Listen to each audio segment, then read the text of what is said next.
18. അത് 18 ചൊല്ലിയേ.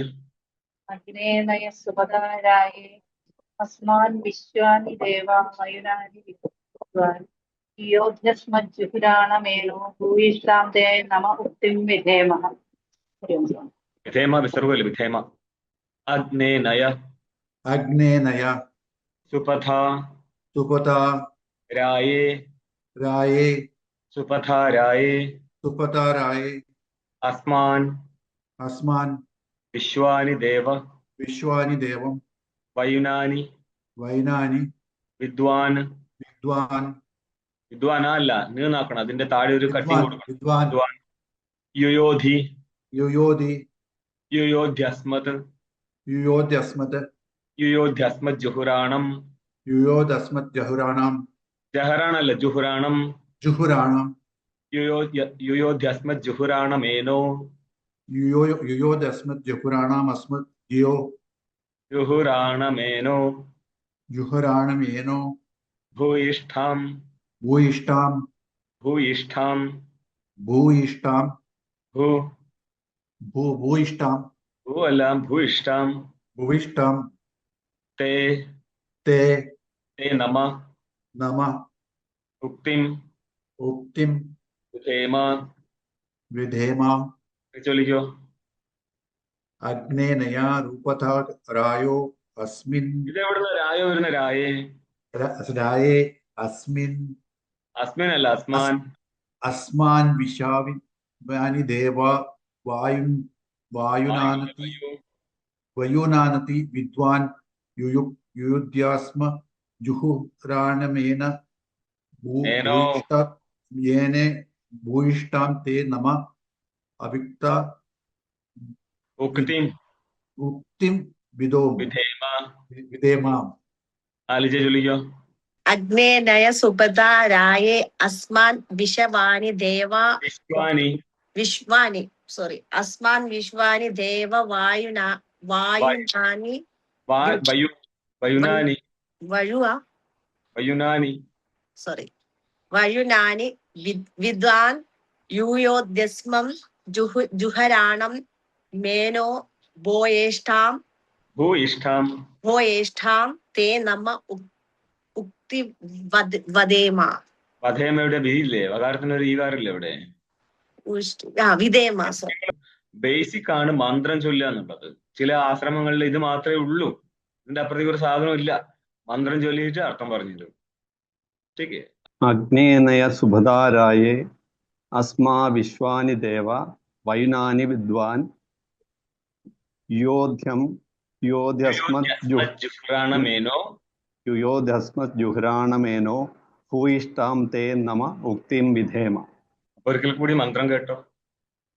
അഗ്നേനയ സുപഥാരായേ അസ്മാൻ വിശ്വാനി ദേവ വയുനാനി വിദ്വാൻ യുയോധ്യസ്മത് ജുഹുരാണമേനോ ഭൂയിഷ്ഠാം തേ നമ ഉക്തിം വിധേമ. അഗ്നേ മന്ത്രം തന്നെ ആദ്യം നോക്കാം. ഹേ അഗ്നി, നയിക്കൂ. നീ എന്നെ നയിക്കൂ. ഏത് വഴി? സുപഥ എന്ന് പറഞ്ഞ ശോഭനേന പഥ. പന്ഥാനോ പന്ഥാനഹ എന്നുള്ളതിന്റെ തൃതീയ ഏകവചനമാണ് പഥ. പ്രണമായി വചനമായിട്ട് കണക്കാക്കണ്ട, തൃതീയാണ്. എന്തിനാണ് നയിക്കേണ്ടത്? രായി എന്ന് പറഞ്ഞാല് രീ ശബ്ദം ധനവാജിയാണ്. ഇവിടത്തെ ധനം എന്നുള്ളത് താൻ ചെയ്തിരിക്കുന്ന കർമ്മ ഉപാസനയാണ്. അതിന്റെ ഭോഗത്തിനായിട്ട്, അതിന്റെ ഭോഗം എവിടെയാണ് നടക്കുന്നത്? ഇതെല്ലാം ദേവത്വപ്രാപ്തിക്കുള്ള കാരണമാണ്. അപ്പോൾ ദേവത്വപ്രാപ്തിക്കായിട്ട് എന്നെ നയിക്കൂ എന്നർത്ഥം കിട്ടും. അസ്മാൻ വിശ്വാനി ദേവ. ഈ സകല കർമ്മങ്ങളുടെയും ഫലത്തിനായിട്ട് എന്ത് ചെയ്യണം? വൈനാനി വിദ്വാൻ. വൈന ശബ്ദം ജ്ഞാനാർത്ഥകമാണ് നിഘണ്ടുവിലെങ്കിലും ഈ പ്രക്രിയക്കനുസരിച്ച് ജ്ഞാനത്തെയും കർമ്മത്തെയും എടുത്തുള്ള. ജ്ഞാനം എന്ന് പറഞ്ഞാൽ ഉപാസനയായിട്ട് മാറ്റുക, അതേപോലെ ഉപാസനയും കർമ്മത്തെയും. ഞങ്ങളുടെ എന്തുണ്ട്? അനേക കർമ്മങ്ങൾ ഉപാസനയുണ്ട്. അതിനെ വിദ്വാൻ, അറിയുന്നവൻ. ആര്? നീ. എന്ത് ചെയ്യാ? അസ്മത് ജുഹുരാണം ഏനോ. ജുഹുരാണം എന്ന് ഉദ്ദേശിച്ചത് കുടിലം. ഏന ശബ്ദത്തിനർത്ഥമാണ് പാപം. കുടിലമായിരിക്കുന്ന പാപങ്ങളെ വിയോധിക്ക് അർത്ഥം പറയും വിയോജയ, മാറ്റൂ.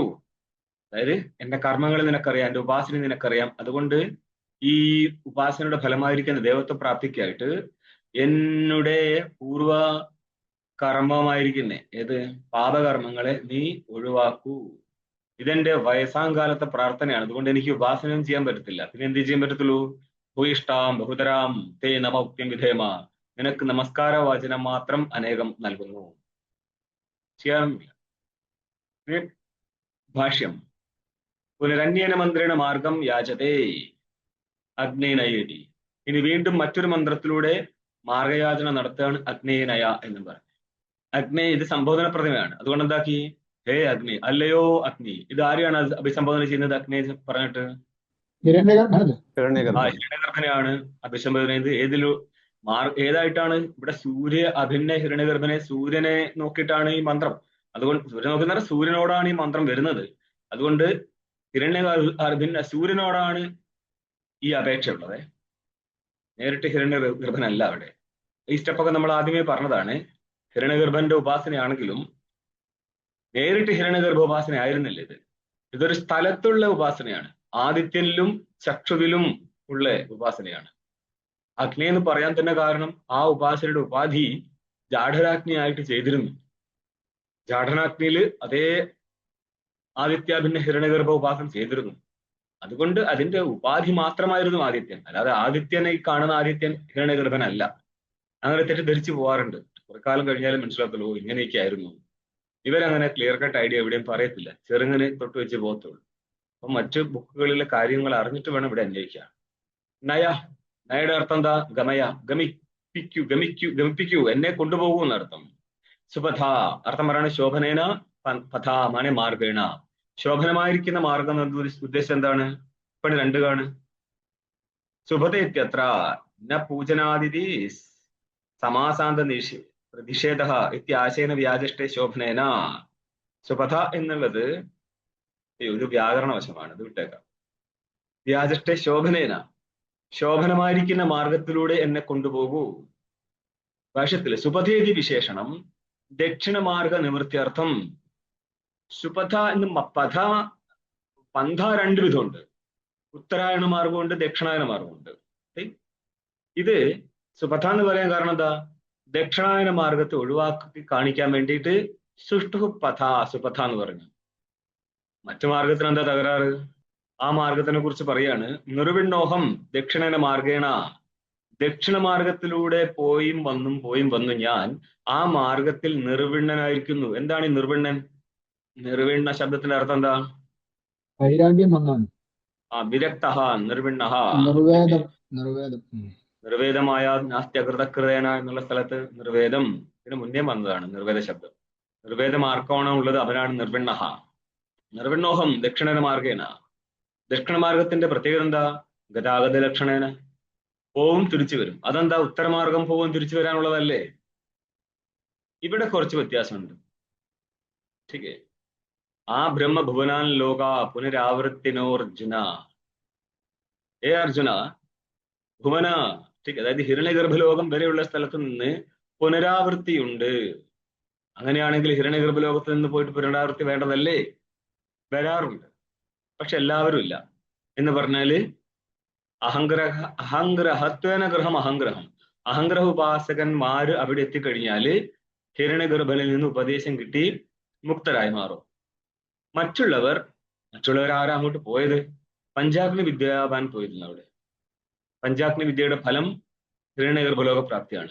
പക്ഷെ ആ ഉപാസന അഹംഗ്രഹ ഉപാസന അല്ല എന്നുള്ളത് കൊണ്ട് അവരവിടെ പോയാൽ തിരിച്ചു വരും. അതുകൊണ്ടാണ് ആ ബ്രഹ്മഭുവനം ബ്രഹ്മലോകം, ആ അതായത് ആ എന്നുള്ളത് എന്ത് കാണിക്കാൻ വേണ്ടിയിട്ടാണ്? സീമ കാണിക്കാനാണ്. അത് രണ്ട് രീതിയിൽ അന്വയിക്കാറുണ്ട്. ആ സമുദ്രം വൃത്തി എന്ന് പറഞ്ഞാൽ സമുദ്രത്തെ ഒഴിവാക്കിയിട്ടാണ് വൃത്തിയെ കാണുന്നത്, അല്ലേ? ചില സ്ഥലത്ത് ഒഴിവാക്കിയിട്ടെടുക്കും ആങ്ങും, ചില സ്ഥലത്ത് അതിനെ കൂടെ എടുക്കും.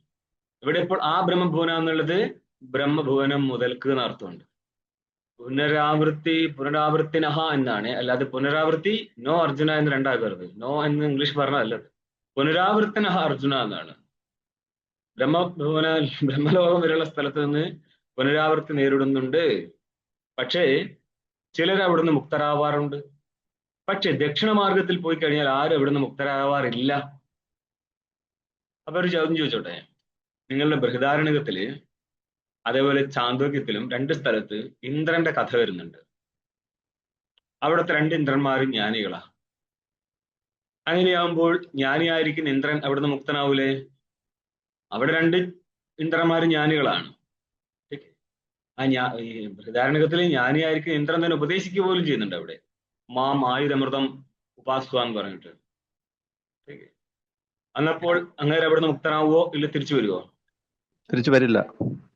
ഈ മാർഗമേ ദക്ഷിണായന മാർഗം ഗതാഗത മാർഗമല്ലേ, പോയവനൊക്കെ തിരിച്ചു വരണ്ടേ? പിന്നെ എന്തുകൊണ്ടാണ് ഇന്ദ്രൻ തിരിച്ചു വരാതിരുന്നത്? അതായത് ഇവിടെ ചർച്ചകളൊന്നും ഇല്ലെങ്കിലും നമ്മൾ ശാസ്ത്ര ചർച്ച ഇവിടെ കൊണ്ടുവച്ച് വെച്ചാൽ നമുക്ക് പല രീതിയിൽ ഇതിനെ കാണാം. ആ ഇന്ദ്രൻ പൂർവജന്മത്തിൽ വേദാന്ത അഭ്യാസം നടത്തിയത് കൊണ്ട് ജ്ഞാനിയാവാനുള്ള പ്രാരബ്ധം ഉണ്ടായിരുന്നു.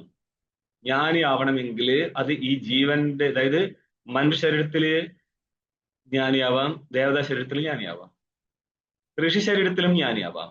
3 കോടിയാണ്: ഋഷികോടി, ദേവതാകോടി, മനുഷ്യകോടി. ബ്രഹ്മസൂത്രം വരട്ടെ, അവിടെ നമുക്ക് ഇനി വേറെ കാണാം. ഓക്കെ. അന്നപ്പോൾ ഈ ശ്രവണം അതെവിടെയാണ് നടക്കുന്നത്? അതും ദേവതാ ശരീരത്തിൽ നടക്കാം, ഋഷി ശരീരത്തിൽ നടക്കാം, മനുഷ്യ ശരീരത്തിൽ നടക്കാം. അതായത് ഇന്ദ്രൻ എങ്ങോട്ട് പോകുന്നുണ്ട്? ചാന്തോക്യത്തിലെ കഥയ്ക്കനുസരിച്ച് പ്രജാപതിയുടെ അടുത്തേക്ക് പോകുന്നുണ്ട്, അല്ലേ? പോകുന്നുണ്ട്. അതുകൊണ്ട് ആ ശരീരത്തിൽ ഞാൻ. രണ്ടാമത്തേത്, ജീവനായിരിക്കുന്ന സമയത്ത്, വൃത്തിയിലിരിക്കുന്ന സമയത്ത് എന്ത് പറ്റി? ശ്രവണം നടന്നിട്ടുണ്ട്. പക്ഷേ അടുത്ത ജന്മം കിട്ടാനുള്ള സഞ്ചിത കർമ്മം അത് പ്രാരബ്ധമായി മാറിയത് ദേവതാ ശരീരം കിട്ടാനുള്ളതാണ് എന്ന് കരുതുക. അപ്പം ആ ദേവതാ ശരീരത്തിലാണ് ഞാൻ ഉത്പന്നമാവേണ്ടതെങ്കിൽ അത് അവിടെ ഉത്പന്നമാവും. ഇങ്ങനെ കുറെ വിഭാഗം അവിടെ ചെയ്യാൻ പറ്റും. ഇതൊന്നും നമ്മൾ ചർച്ചയ്ക്ക് ഇടുന്നില്ല, ബാക്കി നിങ്ങൾ മനസ്സിലായിക്കോളും, നിങ്ങൾ ജ്ഞാനികളല്ലേ. പറയണം, നിർവിണ്ണോഹം ദക്ഷിണേന മാർഗേണ. ഞാൻ ദക്ഷിണ മാർഗത്തിലൂടെ പോയിട്ട്, ദക്ഷിണ മാർഗത്തിലൂടെ പോയാൽ എവിടെ എത്തും ലിജേ? അത് ഉത്തരായണ മാർഗത്തിലൂടെ. ഉത്തരായണ മാർഗത്തിലൂടെ പോയാൽ ഹിരണ്യഗർഭ ലോകത്തെത്തും. അതുകൊണ്ട് ഗതാഗത ലക്ഷണേന മാർഗേണ നിർവിണ്ണോഹം. ഇതിന്റെ ടിപ്പണി കാണും 3. ഗതാഗത ലക്ഷണേനേതി അന്യയാവർത്തതേ പുനരതി സ്മൃതേരിതി ഭാവ ശുക്ല കൃഷ്ണേ ഗതി ഹേതേ. കേട്ടിട്ടുണ്ടോ? ജഗത ശാശ്വതി ഇമതേ ഏകയായാത്യനാവൃത്തിം അന്യയാവർത്തതേ പുനഃ. ഗീത 8:26. 2 ഗതിയാണ്, ശുക്ലഗതി, കൃഷ്ണഗതി. ഇപ്പൊ കൃഷ്ണഗതി ഏതായിരിക്കും? ദക്ഷിണായന മാർഗം. ദക്ഷിണായന മാർഗം. ശുക്ലഗതി ഉത്തരായണ മാർഗം. ജഗത ശാശ്വത മധ്യ, ശാശ്വതമായിട്ട് 2 മാർഗം നിലനിൽക്കുന്നുണ്ട് പ്രളയകാലം വരെ. ഏകയാ അനാവൃത്തിം വ്യാധി, ഏകയാ ആവൃത്തിം വ്യാധി. ഒരു മാർഗത്തിലൂടെ പോയാൽ തിരിച്ചു വരും, മറുമാർഗത്തിലൂടെ പോയാൽ തിരിച്ചു വരത്തില്ല. ഇനി ഭാഷ്യം കാണോ? അതുകൊണ്ട് അതോ യാചേ, അതുകൊണ്ട് ഞാൻ യാചിക്കുകയാണ്. അഹം യാചേ, ആരോട്? ത്വാം, നിന്നോട്. എന്താ പറയുന്നത്? പുനർ ഗമനാഗമന വർജിതന ശോഭനേന ശോഭനേന പഥാനായ. വീണ്ടും വീണ്ടും ഗമനാഗമനം നേരിടാത്ത, അതായത് സ്വർഗത്തിൽ പോയാൽ അന്നേരം തന്നെ തിരിച്ചു വരുന്നല്ല. സ്വർഗത്തിലെ കർമ്മജന്യമായിരിക്കുന്ന ഭോഗം തീർന്നു കഴിഞ്ഞാൽ സഞ്ചിതങ്ങൾ അവശിഷ്ടങ്ങളാണെന്നിരിക്കെ ആ സഞ്ചിത കർമ്മ ഭോഗത്തിനായിട്ട് ഏത് ലോകത്തേക്കാണ് പോകേണ്ടത് ആ ലോകത്തേക്ക് പോകും. അതുകൊണ്ട് എന്ത് ചെയ്യണം? ഗമനാഗമന വർജിതനാണ് പറഞ്ഞത്. പെട്ടെന്ന് തന്നെ ഗമനാഗമനമുള്ള ഈ ദക്ഷിണാമാർഗം ഒഴിവാക്കിയിട്ട് എന്നെ നയിക്കൂ എന്ന് പറയാൻ ഉത്തരമാർഗത്തിലൂടെ നയിക്കുന്ന അർത്ഥം. ഇനി മന്ത്രത്തിൽ രായേ ശബ്ദം ഉണ്ടായിരുന്നു, അർത്ഥം പറയാണ് ധനായ എന്ന് പറയുന്ന അർത്ഥം കർമ്മഫല ഭോഗായത്യർത്ഥ. കർമ്മഫലത്തിന്റെ ഭോഗത്തിനായിട്ട്. ഇവിടെ ഇച്ഛയില്ലാതെ ഏതാണെങ്കിൽ അവിടെ പോയാൽ ഭോഗം നടത്തേണ്ടി വരും. ആ ലോകത്തെത്തിപ്പെട്ടു കഴിഞ്ഞാൽ വൃത്തിയിൽ വന്നാൽ പിന്നെ അന്നം കഴിക്കാതെ ജീവിക്കാൻ പറ്റുമോ? അതേപോലെ അസ്മാൻ അർത്ഥം പറയണേ യഥോക്ത ധർമ്മഫല വിശിഷ്ടാൻ. അതായത് എത്രയും കർമ്മോപാസനയുണ്ടോ അതിനനുസരിച്ചല്ലേ ഫലം കിട്ടുന്നത്. ഫല ആധിക്യം പ്രതി എന്താണ് കാരണം? ഫലാധിക്യം പ്രതി ഹേത്വാധിക്യം കാരണം. ചെറിയ 2 കപാലങ്ങളിൽ നിന്ന് ചെറിയൊരു ഘടം ഉണ്ടാകത്തുള്ളൂ. വലിയൊരു ഘടമാണെങ്കിൽ അതിന്റെ 2 കപാലവും വലുതായിരിക്കും. ഫലം കൂടുതൽ ഉണ്ടാവണമെങ്കിൽ കാരണവും കൂടുതൽ ഉണ്ടായിരിക്കണം. സ്വർഗലോകത്ത് കൂടുതൽ കാലം നിൽക്കണമെങ്കിൽ അത്രയും കർമ്മം ആവശ്യമാണ്. ചുരുങ്ങിയ കർമ്മമാണെങ്കിൽ അവിടെ പോകാൻ യോഗം ഉണ്ടെങ്കിൽ പ്രാരബ്ധമുള്ളവൻ അവിടെ ചെല്ലും, പക്ഷേ പെട്ടെന്ന് തന്നെ റിട്ടേൺ അടിക്കും. തിരിച്ചു പോരും. അതുകൊണ്ട് തന്നെ ആ ലോകത്തിലും ദുഃഖമാണ്. അയ്യോ, എന്റെ അയൽവാസി ദരിദ്രവാസി അവനിവിടെ ഇനിയും പതിറ്റാണ്ടുകൾ ജീവിക്കുമല്ലോ, ഞാൻ നാളെ പോണമല്ലോ എന്നുള്ള ഒരു ടെൻഷൻ. മനസ്സിലായോ? അതുകൊണ്ട് നമ്മൾക്ക് തീരുമാനിക്കാൻ പറ്റത്തില്ല ഇതെങ്ങനെയാണ് ചെയ്യുന്നത്, ഈ കർമ്മങ്ങൾ എങ്ങനെയാണ് വർക്കൗട്ട് ആവുന്നത്. അതുകൊണ്ടാണ് ഗീതാകാരൻ പറയുന്നത് ഗഹനോ കർമ്മണാഗതി, കർമ്മത്തിന്റെ ഗതി വളരെ വിചിത്രമാണ്. നേരെ പറഞ്ഞില്ലേ, എന്ത് ജന്മാനീമേ വ്യതീതാനി ജന്മാനി തവ ചാർജുന, നിന്റെയും എന്റെയും എത്രയോ ജന്മങ്ങൾ കഴിഞ്ഞു പോയിട്ടുണ്ട്. എന്തുകൊണ്ടാ? എനിക്കിതെല്ലാം അറിയാന്നുള്ളത് കൊണ്ട്. ആ ജന്മത്തിലെല്ലാം കർമ്മം ചെയ്തിട്ടുണ്ട്, കർമ്മത്തിന്റെ ഫലം അനുഭവിച്ചിട്ടുണ്ട്. ഇതിൽ നിന്ന് രക്ഷപ്പെടാനുള്ള ഒറ്റ മാർഗ്ഗമേ ഉള്ളൂ. എന്ത്? കർമ്മം ചെയ്യാതിരിക്കാൻ പറ്റത്തില്ല. ജാതു തിഷ്ടത്തെ അകർമ്മകൃത്, കർമ്മം ചെയ്യാത്തവനായിട്ട് ഒരു ക്ഷണം പോലും നിൽക്കാൻ പറ്റത്തില്ല. അപ്പൊ കർമ്മം ചെയ്തേ പറ്റത്തുള്ളൂ. ഇനി എന്ത് ചെയ്യണം? ആ കർമ്മത്തെ എങ്ങനെ നന്നാക്കി ചെയ്യാം എന്നുള്ളത് മാത്രം. ആ കർമ്മത്തെ എങ്ങനെ ചെയ്താലാണ് നല്ല കർമ്മമായി മാറുക? ശാസ്ത്രീയ കർമാനുഷ്ഠാനം. ശാസ്ത്രീയ കർമ്മം ചെയ്താലും ഫലം കിട്ടും. യോഗമായിട്ട് ചെയ്യണം. കർമ്മയോഗമായിട്ട് ചെയ്യാന്ന് പറഞ്ഞതിന്റെ അർത്ഥം എന്താ? ഫലം അതിന്റെ ഫലം ഈശ്വരൻ വെച്ചുകൊണ്ടിരിക്കും. അത് ഈശ്വരൻ രണ്ടെണ്ണം വേണം. കർത്തൃത്വ ബുദ്ധി ഒഴിവാക്കി കർത്തൃത്വ കർമ്മമാണ് കർമ്മം. അതുകൊണ്ട് തന്നെ ചില കഥകളിൽ കാണാം, അങ്ങേരാണ് എന്റെ മുഖ്യഭക്തൻ എന്നൊക്കെ പറയും ഭഗവാൻ. എന്തുകൊണ്ടാ? അങ്ങേര് ഏത് കർമ്മം തുടങ്ങുന്നവരെ എന്നെ സ്മരിക്കും. ഇതെന്താ ഇതിന്റെ അർത്ഥം? നിങ്ങൾ വിചാരിക്കും അതൊരു ചെറിയൊരു കഥ അല്ല, ഇതിന് വലിയൊരു പിൻബലമുണ്ട്. എന്ത് ചെയ്തു കഴിഞ്ഞാലും അറിയാം ഇത് നാളെ പണിയായി മാറും. അതുകൊണ്ട് ഈശ്വരനെ അർപ്പിച്ചും കൊണ്ട് കർത്തൃത്വ ബുദ്ധി ഒഴിവാക്കി ചെയ്യുന്ന കർമ്മമാണിത്. പുരാണങ്ങളിലൂടെ പോകുന്ന കഥയ്ക്ക് ശാസ്ത്രീയ പിൻബലമുണ്ട്. നമ്മൾ അതിനെ എങ്ങോട്ട് കൊണ്ടുപോയി അന്വയിക്കുന്നുള്ളതിനനുസരിച്ചിരിക്കും. അപ്പൊ പറയാണ് യഥോക്ത ധർമ്മഫല വിശിഷ്ടാൻ, ടിപ്പണി 4 കാണും. കർമ്മഫല ഭോ എവിടെ? 5 കാണും.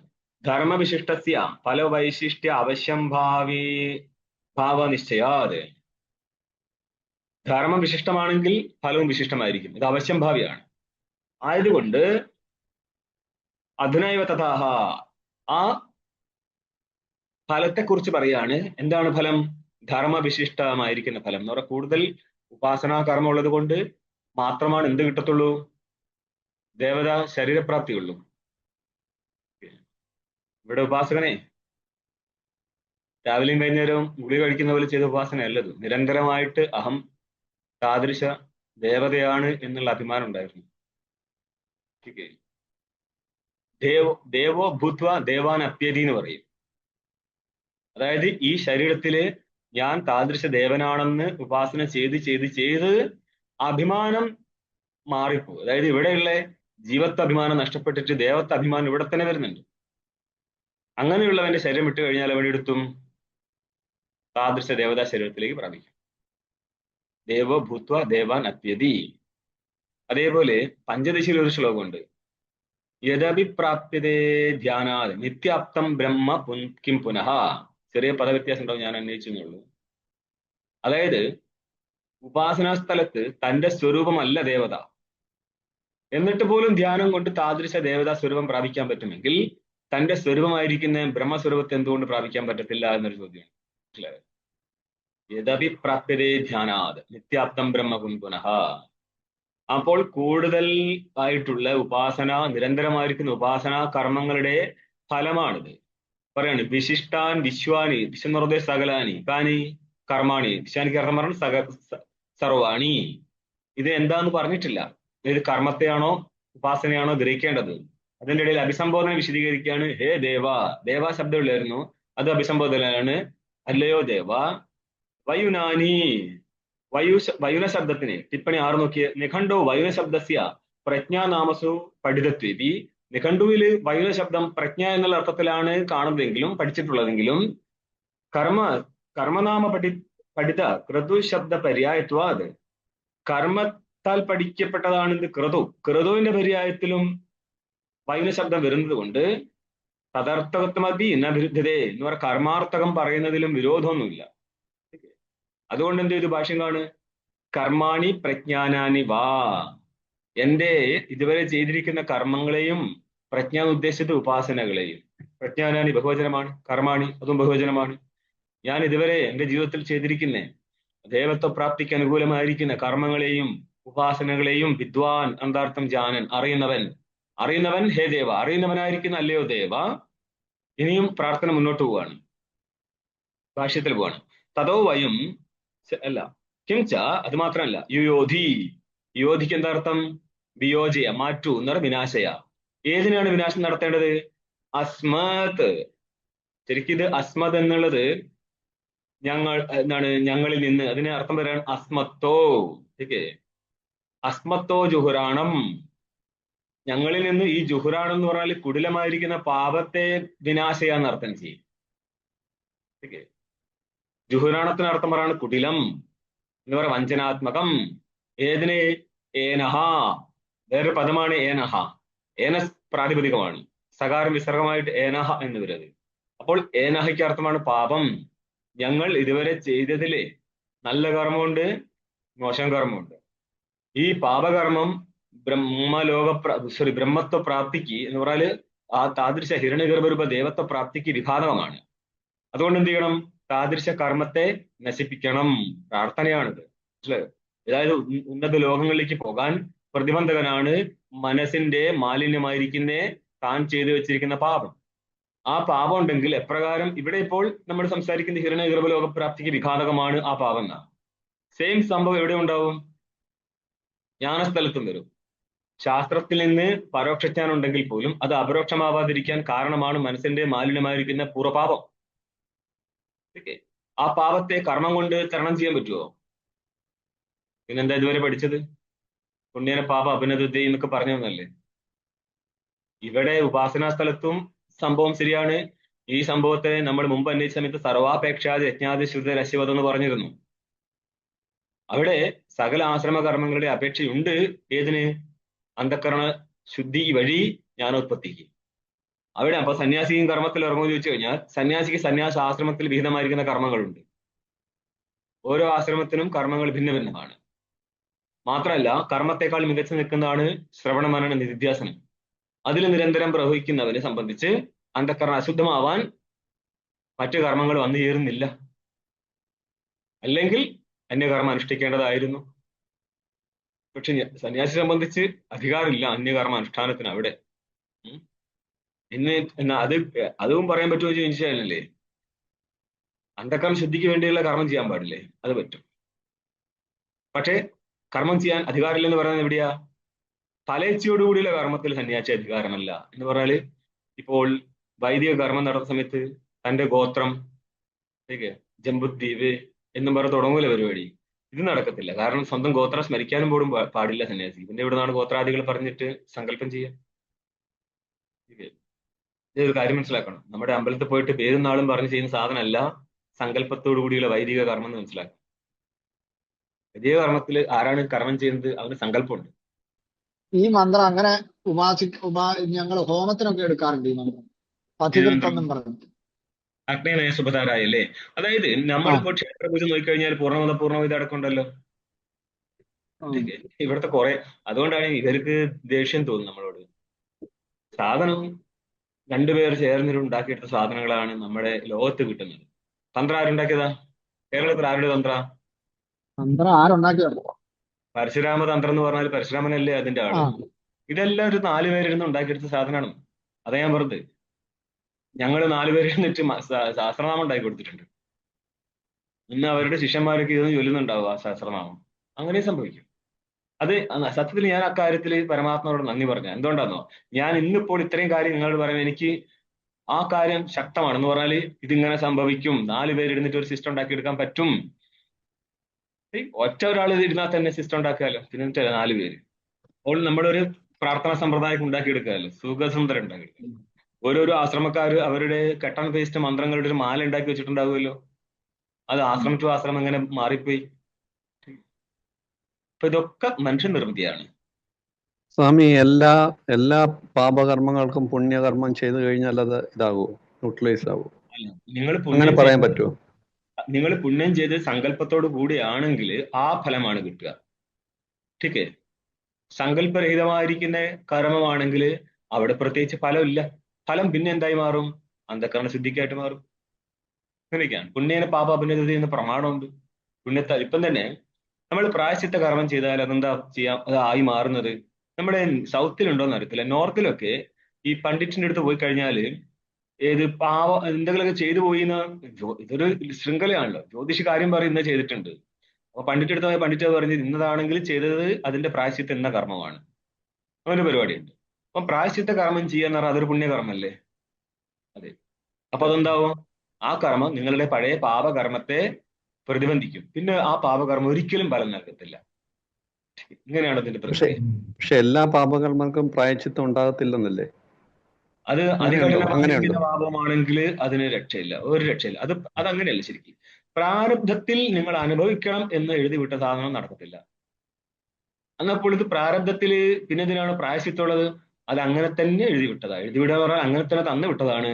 ഈ കൂടെ ഉണ്ടാവും, ഭൂമിയിൽ എത്തിക്കഴിഞ്ഞാൽ ഇത് ആള് പറഞ്ഞു തരും, അവിടെ നിങ്ങൾ പ്രായശ്ചിത്ത കർമ്മം നടത്തും, പ്രായശ്ചിത്തത്തോടുകൂടി ഈ പാവം മാറിപ്പോവും, അതുകൊണ്ട് ഈ ജന്മത്തിൽ അത് ഏശത്തില്ല എന്ന് ആദ്യമേ സ്ക്രിപ്റ്റ് കറക്റ്റാണ് അവിടെ. സ്ക്രിപ്റ്റിന്റെ അപ്പുറത്തേക്ക് ഇപ്പുറത്തേക്ക് ഒന്നും പോകത്തില്ല, അത്രയേ ഉള്ളൂ. പരമാത്മാവിനെ തെറി വിളിക്കാൻ പറ്റുമെന്ന് വിചാരിച്ചു കഴിഞ്ഞാൽ പറയും പരമാത്മാവ് നിന്റെ സ്വരൂപമാണ്. പിന്നെ ആരും മെനക്കെട്ട് തെറി വിളിക്കുകയോ? ഇല്ലല്ലോ. പ്രായശ്ചിത്തം ചെയ്യുന്ന ആനയെ കുളിപ്പിച്ച് കെട്ടുന്ന പോലെ ഉള്ളൂ എന്ന് പറയുന്നുണ്ട് ഭാഗവതത്തിൽ. മഞ്ഞയെ കുഞ്ചരശപിച്ചവൽ. പ്രായശ്ചിത്തം ചെയ്താലും ചെയ്യാതിരിക്കാനുള്ള ബുദ്ധി അവിടെ ഉണ്ടാവുന്നില്ല. തൽക്കാലം ഉള്ളത് കഴിഞ്ഞു, അത് കഴിഞ്ഞാൽ വീണ്ടും ചെയ്യാനുള്ള സാധ്യതയുണ്ട്. പാപം ചെയ്യുകയാണെങ്കിൽ അത് അന്ധക്കരണം, അതായത് കുറച്ചുകൂടി ഹൈ ലെവലിൽ പോവുക. ആദ്യത്തെ കർമ്മം ഫലം അതായത് പ്രതിബന്ധകനാവും, ഇല്ലാതെ അത് ഒരിക്കലും ഫലം കൊടുക്കാൻ പോകുന്നില്ല. പക്ഷെ ഇവന്റെ സ്വഭാവം മാറുന്നില്ലെങ്കിൽ അവൻ ദുർഗതിയിലേക്ക് തന്നെ പോവുക എന്നുള്ളത്. അല്ലാതെ സ്വന്തം കർമ്മത്തിന് മറുകണ്ഠം ചാടാൻ പൈസ ഉള്ളത് കൊണ്ട് പ്രായശ്ചിത്തം ചെയ്തു, അങ്ങനത്തെ പരിപാടിയായിട്ട് ചിലർക്കുണ്ടല്ലോ. അല്ലാതെ നമുക്ക് നിഷേധിക്കാൻ പറ്റത്തില്ല. ശാസ്ത്രീയമാണ് പ്രായശ്ചിത്തം കൊണ്ട് പാപം നഷ്ടപ്പെടും എന്നുള്ളത്. അതുകൊണ്ട് അവിടത്തെ എന്താണ് ഉദ്ദേശിച്ചെന്നുള്ള അർത്ഥത്തിനനുസരിച്ച് വേണം അന്വേഷിച്ച് കൊടുക്കേണ്ടത്. എന്താ പറഞ്ഞു വന്നത്? ചിലരുണ്ടല്ലോ, അതായത് മദ്യം കഴിച്ച് ശരീരം ക്ഷീണിച്ചു കഴിഞ്ഞാൽ ഏതെങ്കിലും നഴ്സിംഗ് ഹോം പോയിട്ട് ഗ്ലൂക്കോസ് കുത്തിവെച്ചിട്ട് കുറെ ദിവസം കിടക്കും, എന്നിട്ട് അത് ന്യൂട്രൽ ആയി കഴിഞ്ഞാൽ പിന്നെയും തുടങ്ങും പരിപാടി. അങ്ങനെയുള്ള ആൾക്കാരുണ്ടായിരുന്നു. കിഞ്ച യുയോധി അർത്ഥം പറഞ്ഞ് വിയോജയ അസ്മത് അസ്മത്തോ ജുഹുറാണം എന്ന കുടിലമായിരിക്കുന്ന പാപത്തെ മാറ്റൂ. അങ്ങനെ പാപത്തെ മാറ്റിക്കഴിഞ്ഞാൽ എന്ത് കിട്ടും? തതോ വയം വിശുദ്ധാ സന്തഃ ഇഷ്ടം പ്രാപ്സ്യാമഹ ഇത്യഭിപ്രായ. ഇപ്രകാരം അന്ധക്കരണത്തിലെ മാലിന്യമായിരിക്കുന്ന കുടില കർമ്മങ്ങളെ മാറ്റിക്കഴിഞ്ഞാൽ ഞങ്ങൾ എന്തായി മാറും? വിശുദ്ധന്മാരായി മാറും. ഇവിടെ അന്ധക്കരണമാണോ വിശുദ്ധമാവുന്നത്? ആത്മാവാണോ വിശുദ്ധമാവുന്നത്? ആത്മാവിന് വിശുദ്ധത ഉണ്ടാവുമോ? കറക്റ്റാണ്. അതായത് ഒരു ശ്ലോകമുണ്ട്, അത്യന്ത മലിനോ ദേഹോ ദേഹി അത്യന്ത നിർമ്മല ദ്വയോരന്തരം ജ്ഞാത്വ കസ്യ ശൗചം വിധീയതേ. ദേഹി അത്യന്ത നിർമ്മലനും ദേഹം അത്യന്ത മലിനവുമാണ് എന്ന് പറഞ്ഞാൽ ദേഹത്തെ നിങ്ങൾക്ക് കുളിപ്പിച്ച് ഒരിക്കലും മലിനരഹിതനാക്കാൻ പറ്റത്തില്ല. ഇനി ആത്മാവാണെങ്കിൽ നിത്യശുദ്ധനാണ്, അതിൽ മലമില്ലതാനും. ഇതിന്റെ രണ്ടിന്റെയും ഉഭയോര് അന്തരം എന്ന് പറഞ്ഞ ഭേദം, അതിന്റെ സ്വരൂപത്തെ അറിഞ്ഞിട്ട് അതായത് തന്റെ സ്വരൂപമാണ് ആത്മാവ്, തന്റെ സ്വരൂപമല്ല ഈ ജഡമായിരിക്കുന്ന ശരീരത്തെ എത്ര കുളിപ്പിച്ച് നിർത്തിയാലും അത് പിന്നെയും മലിനമാണ്. ആത്മാവാണെങ്കിൽ നിത്യശുദ്ധനാണ്, പിന്നെ ആരെ വൃത്തിയാക്കാൻ പോകും എന്നൊരു ചോദ്യമുണ്ട്. ഇതൊക്കെ ഒരു ലെവൽ വിട്ട സംഭവമാണ് ഈ പറയുന്നത്. സാധാരണക്കാരന് വേണ്ടി, സാധാരണക്കാരന് ആ വസ്തു എന്താണെന്ന് മനസ്സിലാക്കിക്കാൻ വേണ്ടി മാത്രം ജ്ഞാനിയുടെ സ്വരൂപത്തിൽ ഇരുന്നുള്ള സംസാരമാണ്, അജ്ഞാനിക്കുന്നത് മനസ്സിലാക്കാനുള്ളതാണ്. തതോ വൈഹം വിശുദ്ധ സന്തഃ, പ്രകാരം ഞങ്ങൾ വിശുദ്ധന്മാരായി. അപ്പൊ അന്ധക്കരണത്തിൽ വിശുദ്ധി കൊണ്ട് ഞങ്ങൾ വിശുദ്ധന്മാരായി എന്ന് പറയാനുള്ള കാരണം എന്താ? വിശുദ്ധി നടക്കുന്ന അന്ധക്കരണത്തിലാ. പക്ഷെ ഇവിടെ പങ്ക്തി വന്നത് ഭയം, അതെങ്ങനെ അന്വയിക്കും? അന്ധക്കരണം മാത്രല്ലേ മലിനമാവുന്നുള്ളൂ, ആത്മാ ശുദ്ധമാണല്ലോ. അപ്പൊ അന്ധക്കരണം ഞങ്ങൾ ശുദ്ധന്മാരായിട്ട് എങ്ങനെ അന്വയിക്കാൻ പറ്റുമെന്നാണ് ചോദ്യം. അന്ധക്കരണത്തിൽ നിന്ന് വ്യതിരിക്തമായിട്ട് ഞങ്ങളില്ല, അതുകൊണ്ടാണ്. അന്ധക്കരണത്തെ വ്യതിരിക്തമായിട്ട് ഞങ്ങളില്ലേ? ഇവിടെ ചോദിച്ചത് അന്ധക്കരണത്തിന്റെ ശുദ്ധി കൊണ്ട് ഞങ്ങൾ ആവട്ടെ എന്ന് ഇങ്ങനെ പറയാൻ പറ്റുന്നുള്ളതാണ്. ഈ പങ്ക്തി അങ്ങനെ അന്വയിക്കും? ശുദ്ധി നടന്നത് അന്ധക്കരണത്തിനാ, പക്ഷെ ഭയം എന്ന് പറഞ്ഞാല് ഞങ്ങൾ എന്നർത്ഥം. അപ്പൊ ഞങ്ങൾ ശുദ്ധന്മാരായിട്ട് അന്വയിച്ചത്, പക്ഷെ ശുദ്ധി അന്ധക്കരണത്തിനാവുന്നത്. ആത്മാവ് ഒന്നല്ലല്ലോ, അതുകൊണ്ട്. ആത്മാവ് പലതുണ്ടോ? ഇല്ല. അപ്പൊ അന്ധക്കരണം ശുദ്ധായ പിന്നെ എല്ലാം ശുദ്ധായി. എല്ലാ ആത്മാവ് ഒരെണ്ണല്ലല്ലോ. അപ്പൊ ഒരാളുടെ അന്ധക്കരണം ശുദ്ധായാലും എല്ലാ ആത്മാവും ശുദ്ധമായി മാറൂലേ? നിങ്ങൾ ഏതോ വഴിക്ക് പോകുന്നു, നിങ്ങളെ പിടിച്ചു കൊണ്ടുവിടാൻ ഭയങ്കര പാടാ. നിങ്ങൾക്ക് ആരൊക്കെ ഗുരുവായിട്ടുണ്ടെന്ന് അർത്ഥം. ഇത് ഏതായിരുന്നു?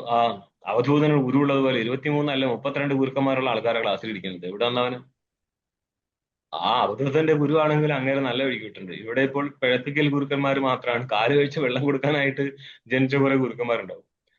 ഇത് കേട്ട് കഴിഞ്ഞാൽ പിന്നെ രണ്ടു വട്ടം ആലോചിക്കും.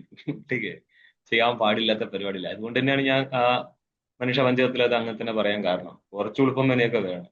നിങ്ങൾ ആരെന്ന് വിചാരിച്ചിട്ടാ ഇതിന്റെ ഇത്തരം കളിക്കുന്നത്? ഞാൻ വിചാരിക്കുന്ന ഗുരു പറയോ എന്റെ കാലുകുള്ളി വെള്ളം കുടിക്കട ബോധം വെക്കുന്നു? ഇല്ലല്ല. ചെയ്യുന്നതെല്ലാം ഗുരുത്തങ്കട്ടന്മാരുടെ പരിപാടികളല്ലേ. അല്ല, ഞാൻ എവിടെയും കയറിയിട്ട് ഇപ്പോൾ ദർശനം കൊടുക്കുന്നതാണ് വരുമെന്ന് പറഞ്ഞിട്ട് ഓടി കിടക്കുക. എന്നിട്ട് അതിനെ ന്യായീകരിക്കാൻ വേണ്ടിയിട്ട് പിള്ളേരെ ഇറക്കുമോ? പറഞ്ഞു അതൊന്നുമില്ല. നിങ്ങളുടെ ചാന്തോക്യത്തിൽ കാണാം, വെറും ഉപാസനാ സ്ഥലത്ത് പോലും പറയുന്നതേ ജയിക്കാൻ എവിടെയെന്ന് ചോദിച്ചാൽ ജ്ഞാനികളിരിക്കുന്ന നദീപുളിനങ്ങളിൽ പോയി അന്വേഷിക്കുന്ന പറയുന്നത്. മാർക്കറ്റിൽ കണ്ടോളൂ ഞാൻ വന്നിരിക്കുന്നു, ദർശനം വേണ്ട മക്കളെ എന്ന് ചോദിച്ചിട്ട് വരാറില്ല. മനസ്സിലായോ? അപ്പൊ നമ്മുടെ മുന്നിലുള്ള എല്ലാം പ്രപ്രവണ്ട മതപരമാണ്. ഇതെല്ലാം തൊട്ട് കളിച്ച പ്രശ്നമാണ്, ആധ്യാത്മികമല്ല. ആധ്യാത്മികമായ സ്ഥലത്ത് പ്രശ്നമേ ഇല്ല. ഒരു ആത്മാവിനെ കുറിച്ചല്ലേ. അവിടെ എന്ത് ജാതി, എന്ത് മതം? അന്യമതസ്ഥന്റെ ആത്മാവും നിങ്ങളുടെ മതത്തിലെ ആത്മാവും തമ്മിൽ വ്യത്യാസമുണ്ടോ? ഇല്ലല്ലോ. വേറെ ആള് നമസ്കരിക്കുന്ന നേരം തന്നെ പേടിയാവും. എന്ത് കാര്യത്തിന് നമസ്കരിക്കണം? അതോടെ നമ്മൾ ആ നിലവാരത്തിൽ തന്നെ മനുഷ്യപഞ്ചകം കൊണ്ടുപോയത്. മനുഷ്യപഞ്ചകത്തിന്റെ സ്റ്റെഫ് വേറൊരു തലം. രണ്ടു തലത്തിലും കെട്ടിയത് കളിയാണ്. അതായത് ഉപാദാന കാരണമായിരിക്കും. ശരീരത്തിന്റെ രീതിയിൽ നോക്കിയാൽ ഉപാദാന കാരണം രണ്ടുപേർക്ക് സമാനം. ആത്മാവാണെങ്കിൽ നിനക്ക് എനിക്ക് ഒറ്റയൊന്നു. പിന്നെ നീ എന്ത് കണ്ടിട്ടാണ് അഹങ്കരിക്കുന്നതാണ് ചോദിക്കുന്നത്. ഇവിടെയൊക്കെ അങ്ങനെ തന്നെയല്ലേ സംഭവിക്കുന്നത്. ഒന്ന് നോക്കിയോ, ഇവിടെ എന്താ വന്നതെന്നോ? ഈ മനസ്സും ജീവനും തമ്മിലെ താതാത്മ്യ അധ്യാസം ഉള്ളത് കൊണ്ട് മനസ്സ് ശുദ്ധമായി കഴിഞ്ഞാൽ മനസ്സംബന്ധിയായിരിക്കുന്ന ഭോഗം നടത്തുന്ന ജീവന് ശുദ്ധമായി മാറി. കാരണം ഭോഗം നടത്തുന്ന ജീവനാ, സംസ്കാരം നടക്കുന്നത് അന്ധകരണത്തിനാ. ആ അന്ധകരണമായിട്ട് സംബന്ധിച്ച് ആത്മാവിന്റെ പേരാണ് ജീവൻ. അപ്പോൾ ജീവനാണ് ഭോഗം നടത്തുന്നെങ്കിൽ അവന് ശുദ്ധമാവേണ്ടത് അവന്റെ ഉപാധിയായിരിക്കുന്ന അന്ധകരണമായിരുന്നു. അപ്പം പിടി കിട്ടിയോ? അവൻ പറയാണ് ഇപ്രകാരം വിശുദ്ധാസന്തഃ, വിശുദ്ധന്മാരായിട്ട് ഇഷ്ടം പ്രാപ്സ്യാമഹ, ഇഷ്ടത്തെ പ്രാപിക്കട്ടെ. ഇഷ്ടം ഏതാണ്? ദേവത്വപ്രാപ്തി. ദേവത്വം ഉദ്ദേശിച്ച് ഹിരണ്യഗർഭ ശരീരപ്രാപ്തിയാണ് കേട്ടോ. ഇത്യഭിപ്രായ എന്നുള്ളതാണ് ഈ മന്ത്രത്തിന്റെ അഭിപ്രായം. കിന്തു അത്രയും മാത്രമല്ല, വയം ഇദാനീം തേന ശക്നുമഹ പരിചര്യാം കർത്തും. ഇപ്പോൾ ഉപാസനയിലൂടെ നിന്നെ പരിചരിക്കാനുള്ള സാമർഥ്യം എനിക്കില്ല. ദേവതയുടെ പരിചരണം നടക്കുന്നത് ഉപാസനയിലൂടെയും കൂടിയുണ്ട്. ഓക്കെ, അപ്പൊ അങ്ങനെയും ചെയ്യാൻ എന്നെ കൊണ്ട് പറ്റുന്നില്ല. അതുകൊണ്ട് എന്ത് ചെയ്യും? ഭൂയിഷ്ടാം അർത്ഥമാണ് ബഹുതരാം, തേക്ക് അർത്ഥമാണ് തുഭ്യം, നിനക്കായിട്ട് ബഹു എന്ത് നൽകാം? നമഹ, നമ ഉക്തി നിറ നമസ്കാര വചനം, കൂടുതൽ നമസ്കാര വചനം നൽകാം നിനക്കായിട്ട്, അല്ലാതെ വേറെ ഒന്നും ചെയ്യാനില്ല. വിധേയമ എന്ന് പറഞ്ഞാൽ നമസ്കാരണ പരിചരേമ ഇത്യർത്ഥ, നമസ്കാരത്തിലൂടെ നിന്നെ പരിചരിക്കാം, അല്ലാതെ എനിക്ക് വേറെ ഒരു മാർഗമില്ല. നിങ്ങളുടെ മന്ത്രവ്യാഖ്യാനം കഴിഞ്ഞു. ഇനി ശാസ്ത്ര ചർച്ച തുടങ്ങാൻ പോവുകയാണ്. ടീക്കയിൽ നോക്ക്. മന്ത്രാൻ പദശോ വ്യാഖ്യായ സംക്ഷേപതോ വിചാരമാരഭതേ. മന്ത്രങ്ങളുടെ ഓരോരോ പദവ്യാഖ്യാനം നടത്തിയിട്ട് എന്ന് പറഞ്ഞാല് പദവ്യാഖ്യാനത്തിലൂടെ പദാർത്ഥ വ്യാഖ്യാനം, വാക്യാർത്ഥ വ്യാഖ്യാനം കഴിഞ്ഞു. ഇനിയിപ്പോൾ നമ്മൾ സംക്ഷേപിച്ചിട്ട് വിചാരമാരഭതേ, ശാസ്ത്ര ചർച്ച തുടങ്ങുകയാണ്. ചിലപ്പോൾ ഇങ്ങനെ മന്ത്രത്തിന്റെ മുന്നെയോ അവസാനമോ ശാസ്ത്ര ചർച്ച നമ്മൾ ഇവിടെ 2-3 വട്ടം കഴിഞ്ഞു. ഈ ഈശാവാസ്യം തുടങ്ങുന്ന നേരം ശാസ്ത്ര ചർച്ചയായിരുന്നു. 8 മന്ത്രം കഴിഞ്ഞും 9 തുടങ്ങുന്ന നേരം ശാസ്ത്ര ചർച്ചയായിരുന്നു. ഇനി ഇപ്പോൾ അവസാനിപ്പിക്കുമ്പോൾ ശാസ്ത്ര ചർച്ച കയറി വരികയാണ്. ഇങ്ങനെയൊക്കെ പറഞ്ഞ എന്തിനാണെന്നോ? ഒരു ബുക്ക് എന്തോ എന്ന് പറഞ്ഞ് തീർക്കണ്ടിട്ടല്ല, അവിടെ മന്ത്രവ്യാഖ്യാനവും വരും. മന്ത്രങ്ങൾ കഴിഞ്ഞിട്ട് സംബന്ധിതമായിരിക്കുന്ന അർത്ഥം ഉണ്ടല്ലോ, ഇതിനെക്കുറിച്ചൊരു ചർച്ച നടത്തുകയാണ് നമ്മൾ ശാസ്ത്ര ചർച്ച എന്ന് പറയുന്നത്. ശാസ്ത്ര ചർച്ച തുടങ്ങാൻ പോവുകയാണ്. മൊത്തത്തില് ഈ ഉപനിഷത്തിലൂടെ പറഞ്ഞു പോയിരിക്കുന്ന കാര്യങ്ങളെ വെച്ചിട്ട് വേദാന്തയുടെ മുഖ്യ സിദ്ധാന്തം സമർത്ഥിക്കാൻ പോവുകയാണ്. ഭാഷ്യം കണ്ടോ? അവിദ്യാമൃത്യം തീർത്വ വിദ്യാമൃതമസ്നുതേ വിനാശേന മൃത്യം തീർത്വ സംഭൂത്യാമൃതമസ്നുനെ ഇതി ശ്രുത്വ കേജി സംശയം കുറുവന്തി. 2 ഘട്ടമായിരുന്നു. ഒന്ന്, അവിദ്യ കൊണ്ട് മൃത്യുവിനെ തരണം ചെയ്തിട്ട് വിദ്യ കൊണ്ട് അമൃതത്വത്തെ പ്രാപിക്കുന്നു. ഇത് 9, 10 അല്ലെ 9, 10, 11 മന്ത്രമായിട്ട് ബന്ധപ്പെട്ടിട്ടാണ് തോന്നുന്നു. പിന്നെയുള്ളത് 12, 13, 14 മന്ത്രമായിട്ട് 2 ഘട്ടമായിരുന്നു. ഒന്ന് ഉപാസന കർമ്മ സമുച്ചയം, രണ്ടാമത്തേത് ഉപാസന സമുച്ചയം. 2നെയും കൊണ്ടുവരികയാണ്.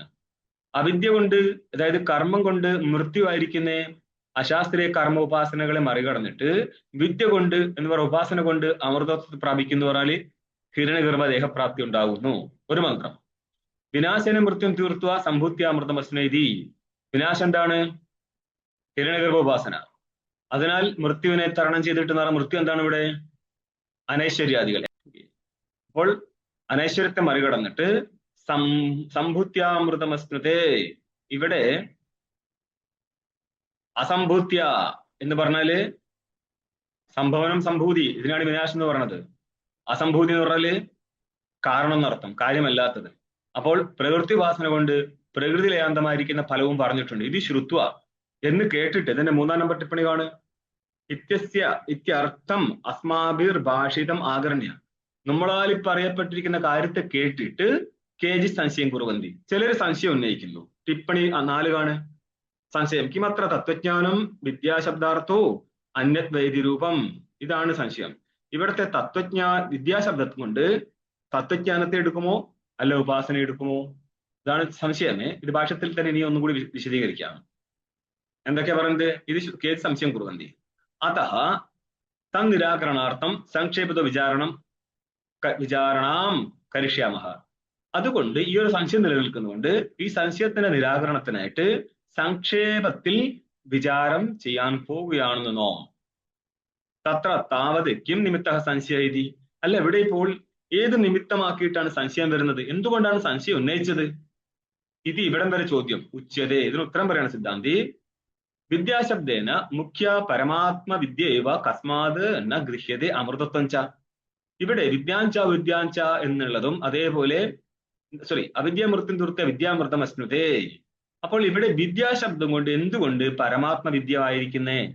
പരമാത്മ വിദ്യക്ക് വേറെന്ത് ശബ്ദം പറയാൻ പറ്റും? ബ്രഹ്മാകാരത്തിലുള്ള ബ്രഹ്മാകാര ജ്ഞാനം. ടീക്കേ, ബ്രഹ്മാകാര ജ്ഞാനത്തെ എന്തുകൊണ്ട് ഗ്രഹിക്കാൻ പാടില്ല? ഒരു ചോദ്യം. അടുത്ത എന്താണ്? അമൃതത്വം, അതായത് മുഖ്യമായിരിക്കുന്ന വിദ്യ ഏതാണ്? ബ്രഹ്മാത്മ വിദ്യ. അതുകൊണ്ടാണ് വിദ്യാശബ്ദേന മുഖ്യ പരമാത്മ വിദ്യ. മുഖ്യമായിരിക്കുന്ന പരമാത്മ വിദ്യ തന്നെ എന്തുകൊണ്ട് വിദ്യാശബ്ദത്താൽ ഗ്രഹിക്കാൻ പറ്റത്തില്ല? ഒരു ചോദ്യം. അടുത്തതാണ് അമൃതത്വം ച മുഖ്യ കസ്മാദിന ഗൃഹ്യതേ. എന്തുകൊണ്ട് അമൃതത്വം കൊണ്ട് മുഖ്യ അമൃതത്വമായിരിക്കുന്നേ ബ്രഹ്മപ്രാപ്തിയെ ഗ്രഹിക്കാൻ പാടില്ലാത്തത്? അതായത് ബ്രഹ്മപ്രാപ്തിക്ക് കാരണം എന്താ? ആത്മാകാര വൃത്തി. അപ്പോൾ ആത്മാകാര വൃത്തിയെ നമ്മൾക്ക് വിദ്യാശബ്ദം കൊണ്ട് എന്തുകൊണ്ട് ഗ്രഹിക്കാൻ പാടില്ല? അതേപോലെ ആ വൃത്തി ഉണ്ടായിക്കഴിഞ്ഞാൽ അതിന്റെ ഫലമായിരിക്കുന്ന മുഖ്യ അമൃതത്വം ഉണ്ടല്ലോ, അതെന്തുകൊണ്ട് ഇവിടുത്തെ അമൃതത്വ ശബ്ദത്താൽ ഗ്രഹിക്കാൻ പാടില്ല? അതായത് ഇവിടെയുള്ള വിദ്യാശബ്ദത്തിന്റെ അർത്ഥം ബ്രഹ്മവിദ്യ എന്നും അമൃതത്വ ശബ്ദത്തിന് ബ്രഹ്മപ്രാപ്തി എന്തുകൊണ്ട് അർത്ഥം എടുക്കാൻ പാടില്ല? ടീക നോക്ക്. അമൃതത്വം ചേതി അമൃതത്വം ച മുഖ്യമേവ കസ്മാതിന ഗൃഹ്യതീതി സംബന്ധ. ഇതിനെങ്ങനെ അന്വേഷിക്കണം? ഭാഷത്തിൽ സ്പഷ്ടത ഇല്ലാത്തതുകൊണ്ട് പറയാം. എന്തുകൊണ്ട് അമൃതത്വ ശബ്ദത്താൽ മുഖ്യമായിരിക്കുന്ന അമൃതത്വത്തെ ഗ്രഹിക്കാൻ പാടില്ല? ഇതാണ് ചോദ്യം. പറയാണ് നനു ഉക്തായാഹ പരമാത്മ വിദ്യായാഹ കർമ്മണശ്ച വിരോധാത് സമുച്ചയാനുപത്തി. ഈ സംശയം നടത്തിയവനോട് സിദ്ധാന്തി തിരിച്ചു പറയാണ്, ഉക്തായാഹ പരമാത്മ വിദ്യായാഹ. എവിടെയാണ് പരമാത്മ വിദ്യ പറയപ്പെട്ടത്? 1, 2 ഒഴിവാക്കിയിട്ട് പിന്നെ 8-ാം മന്ത്രം വരെയുള്ള സ്ഥലത്ത് നമ്മൾ ഈശവസ്യമിതം സർവം എന്ന് തുടങ്ങിയിട്ട് പരമാത്മ വിദ്യ പറഞ്ഞിരുന്നു. ആ പറയപ്പെട്ടിരിക്കുന്ന പരമാത്മ വിദ്യക്ക് കർമ്മണശ്ച വിരോധാത്, കർമ്മവുമായിട്ട് വിരോധമുള്ളതിനാൽ പരസ്പര വിരോധമുള്ള സംഭവങ്ങൾ എന്ത് ചെയ്യാൻ പറ്റത്തില്ല? സമുച്ചയിക്കാൻ പറ്റത്തില്ല. ഇവിടെ ഇപ്പോൾ അവിദ്യാമൃത്യം തീർത്ത വിദ്യാമൃതമസ്തുത എന്നുള്ള സ്ഥലത്ത് സമുച്ചയം പറഞ്ഞിട്ടുണ്ട്. അപ്പോൾ സമുച്ചയം എവിടെ നടക്കത്തുള്ളൂ? വിരോധമില്ലാത്ത 2 വസ്തുക്കൾ തമ്മിൽ സമുച്ചയിക്കാൻ പറ്റത്തുള്ളൂ. ഇവിടെ പരമാത്മ വിദ്യക്ക് കർമ്മമായിട്ട് വിരോധമുള്ളതിനാൽ സമുച്ചയിക്കാൻ പറ്റത്തില്ല. 1, അവിദ്യാമൃത്യം തീർത്ത വിദ്യാമൃതമസ്തു എന്നുള്ള സ്ഥലത്ത് സമുച്ചയം പറഞ്ഞിട്ടുണ്ട്. അപ്പോൾ സമുച്ചയം ചെയ്യാൻ പറ്റുന്ന വിദ്യ മാത്രമേ ഇവിടെ ഇപ്പോൾ വിദ്യാശബ്ദം കൊണ്ട് ഗ്രഹിക്കാൻ പാടുള്ളൂ. പരമാത്മ വിദ്യ ഗ്രഹിച്ചു കഴിഞ്ഞാൽ കർമ്മമായിട്ട് സമുച്ചയം പറ്റത്തില്ല. അപ്പോൾ കർമ്മമായിട്ട് സമുച്ചയം ചെയ്യാൻ പറ്റുന്ന വിദ്യ എന്നുള്ളത് ഉപാസനയാകുന്നു. ഇതാണ് സിദ്ധാന്തിയുടെ വശത്തു നിന്നുള്ള മുഖ്യ സിദ്ധാന്തം പറഞ്ഞത്. പക്ഷേ ഒരുപക്ഷെ തിരിച്ചു ചോദിക്കുകയാണ്, സത്യം പറഞ്ഞത് നിങ്ങൾ ഈ പറഞ്ഞ സംഭവം ശരിയാണ്, വിരോധസ്തുന അവഗമ്യതേ.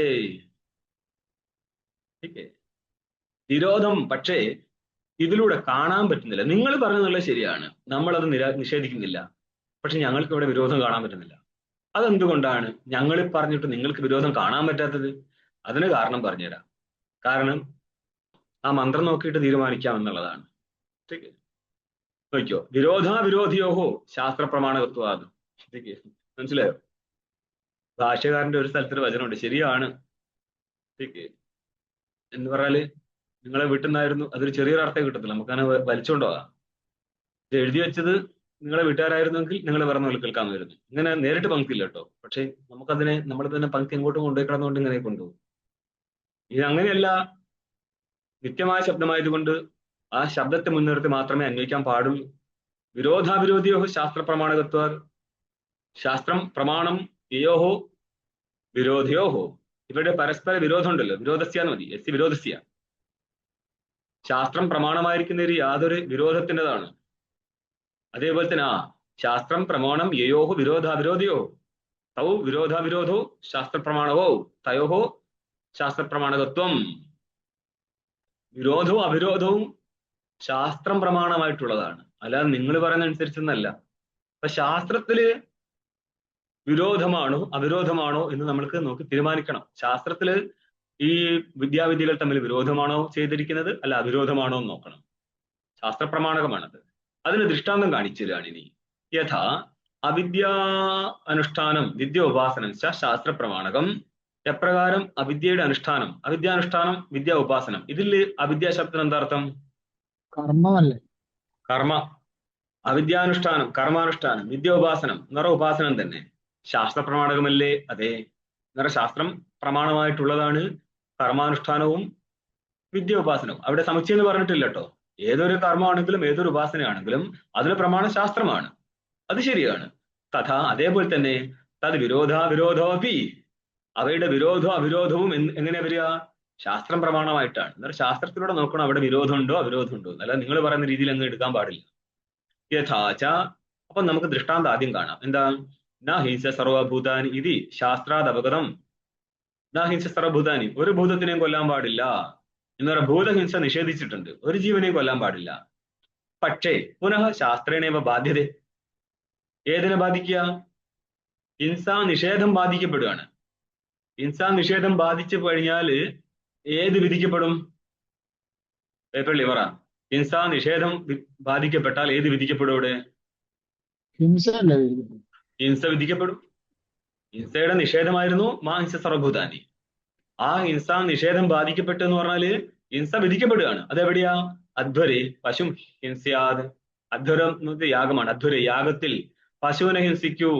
അഗ്നിശോമീയെ പശുമാലഭേദ, അഗ്നിശോമീയം പശുമാലഭേദ എന്ന് തന്നെ മന്ത്രമുണ്ട് വേറെ.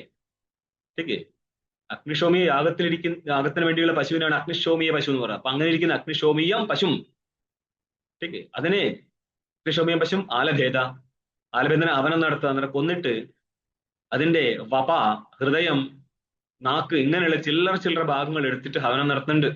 ഇല്ല ഞങ്ങൾ അതിന് പകരം എന്ത് ചെയ്യും? കുമ്പളം വെട്ടി അർപ്പിക്കും. അതിന് തന്റെ അപ്പനല്ലല്ലോ ഈ വേദമന്ത്രം ഉണ്ടാക്കിയത്. മോനെ മനസ്സിലായോ? ചെയ്യാൻ പറ്റുന്നില്ലേ ചെയ്യാതിരിക്കുക. നിങ്ങളുടെ ആരും പറഞ്ഞോ അയ്യോ ചെയ്തിട്ടില്ലെങ്കിൽ നരക നിങ്ങൾ എന്താ പറ്റുമോ? ഒന്നുമില്ല. നമുക്കിത് മാറ്റാനുള്ള അവകാശമില്ല. ठीक പണ്ട് ഞാനൊരു കഥ കേട്ടിരുന്നു. ചിലർ ആൾക്കാർ കേരളത്തിലെ പ്രസിദ്ധമായിരിക്കുന്ന ഒരു ആശ്രമത്തിൽ പോയിട്ട് അവിടെ എന്തോ യാഗത്തിന് വേണ്ടി നിൽക്കുന്ന നേരം അവർ അരണി കടയാൻ തുടങ്ങി. അരണി കുറയാനൊന്നും കടഞ്ഞിട്ടും അരണി കത്തുന്നില്ല. അപ്പൊ അവിടുത്തെ ഗുരുണി എല്ലാവരും ചോദിച്ചു, മക്കളെ കയ്യിൽ മൊബൈൽ ഉണ്ടോ? എല്ലാവരുടെ കയ്യിൽ മൊബൈൽ ഉണ്ട്, അതാ നീട്ടുന്ന. അപ്പൊ ചോദിച്ചു, നിങ്ങൾക്ക് ഈ മോഡേൺ ഫെസിലിറ്റി ഒക്കെ ഉപയോഗിക്കാൻ പറ്റുമെങ്കിൽ തീപ്പെട്ടി എടുത്ത് കത്തിക്കാൻ പാടില്ലേ? പറഞ്ഞത് ഗുരുണിയല്ലേ. അതാ ചാഴി പിടിച്ചിട്ട് പണ്ഡിറ്റുകളൊക്കെ തീപ്പെട്ടി എടുത്ത് കത്തിച്ചിട്ട് അരണി ഉണ്ടാക്കി. അങ്ങനെ ചെയ്യാൻ പാടുണ്ടോ? പാടില്ല. എന്തുകൊണ്ടാ? വൈദിക കർമ്മത്തിൽ ഏതെങ്കിലും ഒരു ഭാഗം നഷ്ടപ്പെട്ടാൽ കർമ്മത്തിന് ഫലമില്ല മക്കളെ. കാരണം ഇത് ആശ്രമത്തിലെ ഗുരുണിയുടെ അച്ഛൻ ഉണ്ടാക്കി വെച്ച സാധനം അല്ലായിരുന്നു അത്. മനസ്സിലായോ? ഫോളോ ചെയ്യാൻ പറ്റുന്നുണ്ട് അതുപോലെ ഫോളോ ചെയ്യുക, അല്ലെങ്കിൽ നിങ്ങൾ ഫോളോ ചെയ്യാതിരിക്കുക. അല്ല ഞങ്ങൾ മോഡേൺ ആയിക്കോ. ടീക്കേ പിന്നെ യാഗം ചെയ്യേണ്ട ആവശ്യം ഉണ്ടായിരുന്നു? പറയണം അധ്വരേ പശും ഹിംസ്യാദിതി. എന്ത് പറ്റി? നിഷേധവും വിധിയും ഒരേപോലെ ശ്രുതിയാണ് കാണിക്കുന്നത്. അതുകൊണ്ട് ശ്രുതിയിലൂടെയാണ് വിരോധാവിരോധങ്ങൾ സിദ്ധിക്കപ്പെടുന്നത്. അന്നപ്പോൾ ഇവിടെ വിരോധമാണോ അവിരോധമാണോ നടപ്പിലാക്കേണ്ടത്? പശുവിനെ ഹിംസിക്കണോ അല്ല കൊല്ലാതെ വിടണോ? അരക്കൊല നടത്താൻ പറ്റുമോ? കൊല്ലാൻ പറഞ്ഞിട്ടുണ്ട്, ഒരു വെട്ട് വെട്ടും. കൊല്ലാൻ പറഞ്ഞിട്ടില്ല, അതുകൊണ്ട് അതിനോട് പോയി പുല്ല് മേയാൻ പറഞ്ഞു. അല്ലെങ്കിൽ പാതി മുറിച്ച് മാറ്റി വെക്കും. ഒരു പശുവിന്റെ തല മുറിച്ച് മാറ്റി വെച്ചിട്ട് പറയും ബാക്കി പോയി നീ പുല്ല് മേഞ്ഞോളൂ. ഇങ്ങനെ വിടാൻ പറ്റുമോ? ഒന്നിട്ടില്ലല്ലോ, ബാക്കി ഭാഗം ഞാനൊന്നും ചെയ്തിട്ടില്ല. പറ്റില്ലല്ലോ. പിന്നെ ഇവിടെ എന്ത് ചെയ്യും? അധ്വരെ യാഗത്തിൽ പശുവിനെ ഹിംസ ചെയ്യാൻ പറഞ്ഞിട്ടുണ്ട്. സർവഭൂതാനി ന ഹിംസ എന്ന് പറഞ്ഞാൽ ഒരിടത്തും പശുവിനെ കൊല്ലാനും പാടില്ല. ഇനിയിപ്പോ എന്ത് ചെയ്യും? ബാക്കി ചർച്ച ഇവിടെ ഇല്ല. അതായത് ഇതിനെ പറയും ഉത്സർജ്യ അപവാദ വിഷയം തതോ വിസർജ്യത എന്തുകൊണ്ട് പദം തുടങ്ങുന്നത്. അപവാദ വിഷയത്തെ ഒഴിവാക്കിയിട്ടാണ് സാമാന്യ വിധി വരുന്നത്. അതായത് ഉത്സർഗ വിധി എന്ന് പറഞ്ഞാൽ സാമാന്യ വിധി എന്നർത്ഥം. ठीक है. പ്രസജ്ജിത അപവാദ വിഷയം തഥ ഉത്സർഗ അഭിനിവേശത്തെ. ഉത്സർഗ വിധി വരുന്നത് അപവാദ വിഷയം ഒഴിവാക്കിയ സ്ഥലം, അപവാദ വിഷയത്തെ ഒഴിവാക്കിയ സ്ഥലത്താണ്. അപ്പൊ അപവാദ വിധിയാണ് അധ്വരത്തിൽ യാഗത്തിലെ പശുവിനെ ഹിംസ നടത്തുക എന്നുള്ളത്. അപ്പോൾ ഇതിന് പറയും തീർത്ഥേന അന്യത്ര തീർത്ഥേന. തീർത്ഥങ്ങൾ എന്ന് പറഞ്ഞാൽ യാഗസ്ഥലമാണ്. ആ യാഗസ്ഥലങ്ങൾ ഒഴിവാക്കിയിട്ട് മറ്റൊരിടത്തും ഹിംസ നടത്താൻ പാടില്ല എന്നാണ് രണ്ട് മന്ത്രങ്ങളും കൂടി ചെയ്തു വെച്ചിരിക്കുന്ന അർത്ഥം. അപ്പോൾ യാഗത്തിൽ പശുവിനെ ഹിംസിക്കാൻ പറ്റുമോ? പറ്റണം. അവിടെ നിങ്ങൾക്ക് ഇനി പറയാൻ പറ്റുമോ? അതായത് ചില സ്ഥലത്തെ അഗ്നിശോമിയും പശുവും എന്നുള്ളതിന്റെ ചർച്ച നടന്നാൽ അത് കോലാടാണ്. അതുകൊണ്ട് നമ്മളുടെ അമ്മയായിരിക്കുന്ന പശുവിനെ കൊന്നിട്ടില്ല, കോലാടിനെ കൊന്ന് നിങ്ങൾക്ക് ന്യായീകരിക്കാൻ പറ്റുമോ? പറ്റും, പക്ഷേ നിങ്ങൾ പെടും. ഇനി മന്ത്രം വേറെയുണ്ട്. അതുകൊണ്ടാ അശ്വാലംബം ഗവാലംബം. ഗവാലംബം എന്ന് പറഞ്ഞാൽ ഗോവിന്റെ ആലംബം എന്ന് പറഞ്ഞാല് ഹവനത്തിന് വേണ്ടിയുള്ള കൊലപാതകമാണ്. കലിയിൽ പാടില്ലെന്ന് പറഞ്ഞാൽ പണ്ട് ചെയ്തിട്ടുണ്ടെന്ന് അർത്ഥം. ഇനി പൂർവ്വമീമാംസ ടെക്സ്റ്റ് എടുത്ത് പോയി കഴിഞ്ഞാൽ പച്ചയ്ക്ക് കാണാം ആ സാധനം മന്ത്രം വന്ന് നിൽക്കുന്നുണ്ട്. അതുകൊണ്ട് ഇല്ല ഞങ്ങള് എന്ത് കുമ്പളം വെട്ടിയിട്ട് പശുവിന്റെ യാഗം നടത്താൻ പറയും. അതിന് നല്ല നിങ്ങൾക്ക് എന്തെങ്കിലും മീട്ട വെച്ചെടുക്കരുത്. ठीक है. ഭഗവാനെ ഈ മീട്ട കഴിച്ച് മധുരം കഴിച്ച് മധുരം നുണയോ പായസമൊക്കെ കഴിച്ച് ജീവിക്കുക, നിങ്ങൾ എന്തിനാണ് ഈ പശുവിന്റെ ഇറച്ചിയെ കഴിച്ച് ജീവിക്കുന്നതെന്ന് ചോദിച്ചുകൂടായിരുന്നോ? ബുദ്ധനെ പേടിച്ചിട്ട് വേണ്ടാന്ന് വെച്ചല്ലേ ബ്രാഹ്മണര്? ആയിരിക്കും. കാരണം എന്ന് പറഞ്ഞാലേ ബുദ്ധൻ പ്രസക്തനായിട്ട് മുന്നേറുന്നവരെ നമ്മൾ വാലുചുരുട്ടി ഇതിപ്പോൾ പല സ്ഥലത്ത്, അതായത് ഇപ്പോൾ ഈ പൂർവ്വമീമാംസ സിദ്ധാന്തത്തില് ഈശ്വരനില്ല. പക്ഷേ കുമാരില ഭട്ടരുടെ സിദ്ധാന്തം എന്ന് പറഞ്ഞാൽ പൂർവ്വമീമാംസകളെ നല്ല ടീക്കയാണ് കുമാരില ഭട്ടരുടെ ശ്ലോകവാർത്തികവും. അതേപോലെ വേറൊരു ആചാര്യനാണ് പ്രഭാകരൻ. അപ്പൊ ഇവരുടെ സിദ്ധാന്തത്തിൽ പോലും ഈശ്വരൻ എവിടുന്ന് കയറി വന്ന് കുമാരില ഭട്ടം മെല്ലെ മെല്ലെ മെല്ലെ വളഞ്ഞ് ഈശ്വരനെ കൊണ്ടുവരുന്നുണ്ട്. പക്ഷെ നിങ്ങൾ പൂർവ്വമീമാംസ സിദ്ധാന്തത്തിൽ ഇല്ലല്ലോ. നിങ്ങൾ പൂർവ്വമീമാംസ സിദ്ധാന്തം അതേപോലെ പഠിക്കണമെങ്കിൽ മാനമയോധം എന്നുള്ള ഗ്രന്ഥം എടുത്ത് നോക്കിയാൽ മതി. അവിടെ ഇതിനെ നിഷേധിച്ചിട്ടുണ്ട്. പക്ഷെ എന്തിനാണ് പിന്നെ ഭാട്ടൻ മെല്ലെ മെല്ലെ സൈഡ് വലിഞ്ഞത്? ഇത് ഒരു സ്ഥലത്ത് മാത്രമല്ല. സാങ്കേത്തില് ഈശ്വരനില്ല, പക്ഷെ നബി സാങ്കേത്തിൽ ഈശ്വരനുണ്ട്. നിങ്ങൾക്ക് ബ്രഹ്മസൂത്രത്തിന്റെ രാസത്തെ ആയാലും മനസ്സിലാവും. ഭാഷത്തിൽ അത് പങ്ക്തിയുണ്ട്. അപ്പൊ ഇവരൊക്കെ എന്തിനാണ് ഇടക്കാലത്ത് ഇങ്ങനെ മെല്ലെ സൈഡ് വലിയാൻ തുടങ്ങിയത്? ഇപ്പൊ പാർട്ടിക്കാര് ഉദാഹരണത്തിന് നമ്മുടെ ആരും പ്രതീക്ഷിക്കാതെ TVK തമിഴ്നാട്ടിൽ അധികാരത്തിൽ എത്തിയപ്പോൾ DMKയുടെ കൂടെ മുസ്ലിം ലീഗ് ചാടിയിട്ട് TVKയുടെ കൂടെ പോയി. ഇത് സ്വാഭാവികമാണിത്. ഇതേപോലെ ബൗദ്ധരുടെ സിദ്ധാന്തം ശക്തമായി വന്നപ്പോൾ ഇനി ഗത്യന്തരമില്ലാതെ ഞങ്ങളും, അതായത് ഈ ഹിന്ദു സിദ്ധാന്തത്തിനനുസരിച്ച് മാംസം ഭോജ്യമാണോ അല്ലയോ? ചതുർവേദജ്ഞനായിരിക്കുന്ന കുഞ്ഞിനെ കിട്ടണമെങ്കിൽ, അതായത് കാള ഇറച്ചി, കുഞ്ഞല്ല കുറച്ച് വലുപ്പമുള്ള കാളയുടെ ഇറച്ചി ചോറിൽ വേവിച്ച് നെയ്യ് ഒഴിച്ചു കൊടുത്താൽ അമ്മ കഴിക്കണം. അങ്ങനെയാണെങ്കിൽ ചതുർവേദജ്ഞനായിരിക്കുന്ന പുരുഷൻ ഉണ്ടാവും, മകൻ ചതുർവേദജ്ഞനാവും. അതായത് നിങ്ങൾക്കൊന്നും നിഷേധിക്കാൻ പറ്റും. ബൃഹദാരണിക മന്ത്രമാണ് ഈ സാധനം ഉള്ളത്. അത് കേൾക്കുമ്പോഴേക്കും ചാടും. ഏത് മതവാദി ഒന്നും മിണ്ടാൽ പോടും. ഈ മതവാദിയുടെ കയ്യിലാണ് ശാസ്ത്രം കിടക്കുന്നത്, അല്ലല്ലോ. നീ ഇല്ലെങ്കിലും ഈ സാധനം ഇവിടെ തന്നെ കിടന്നിട്ടില്ലേ?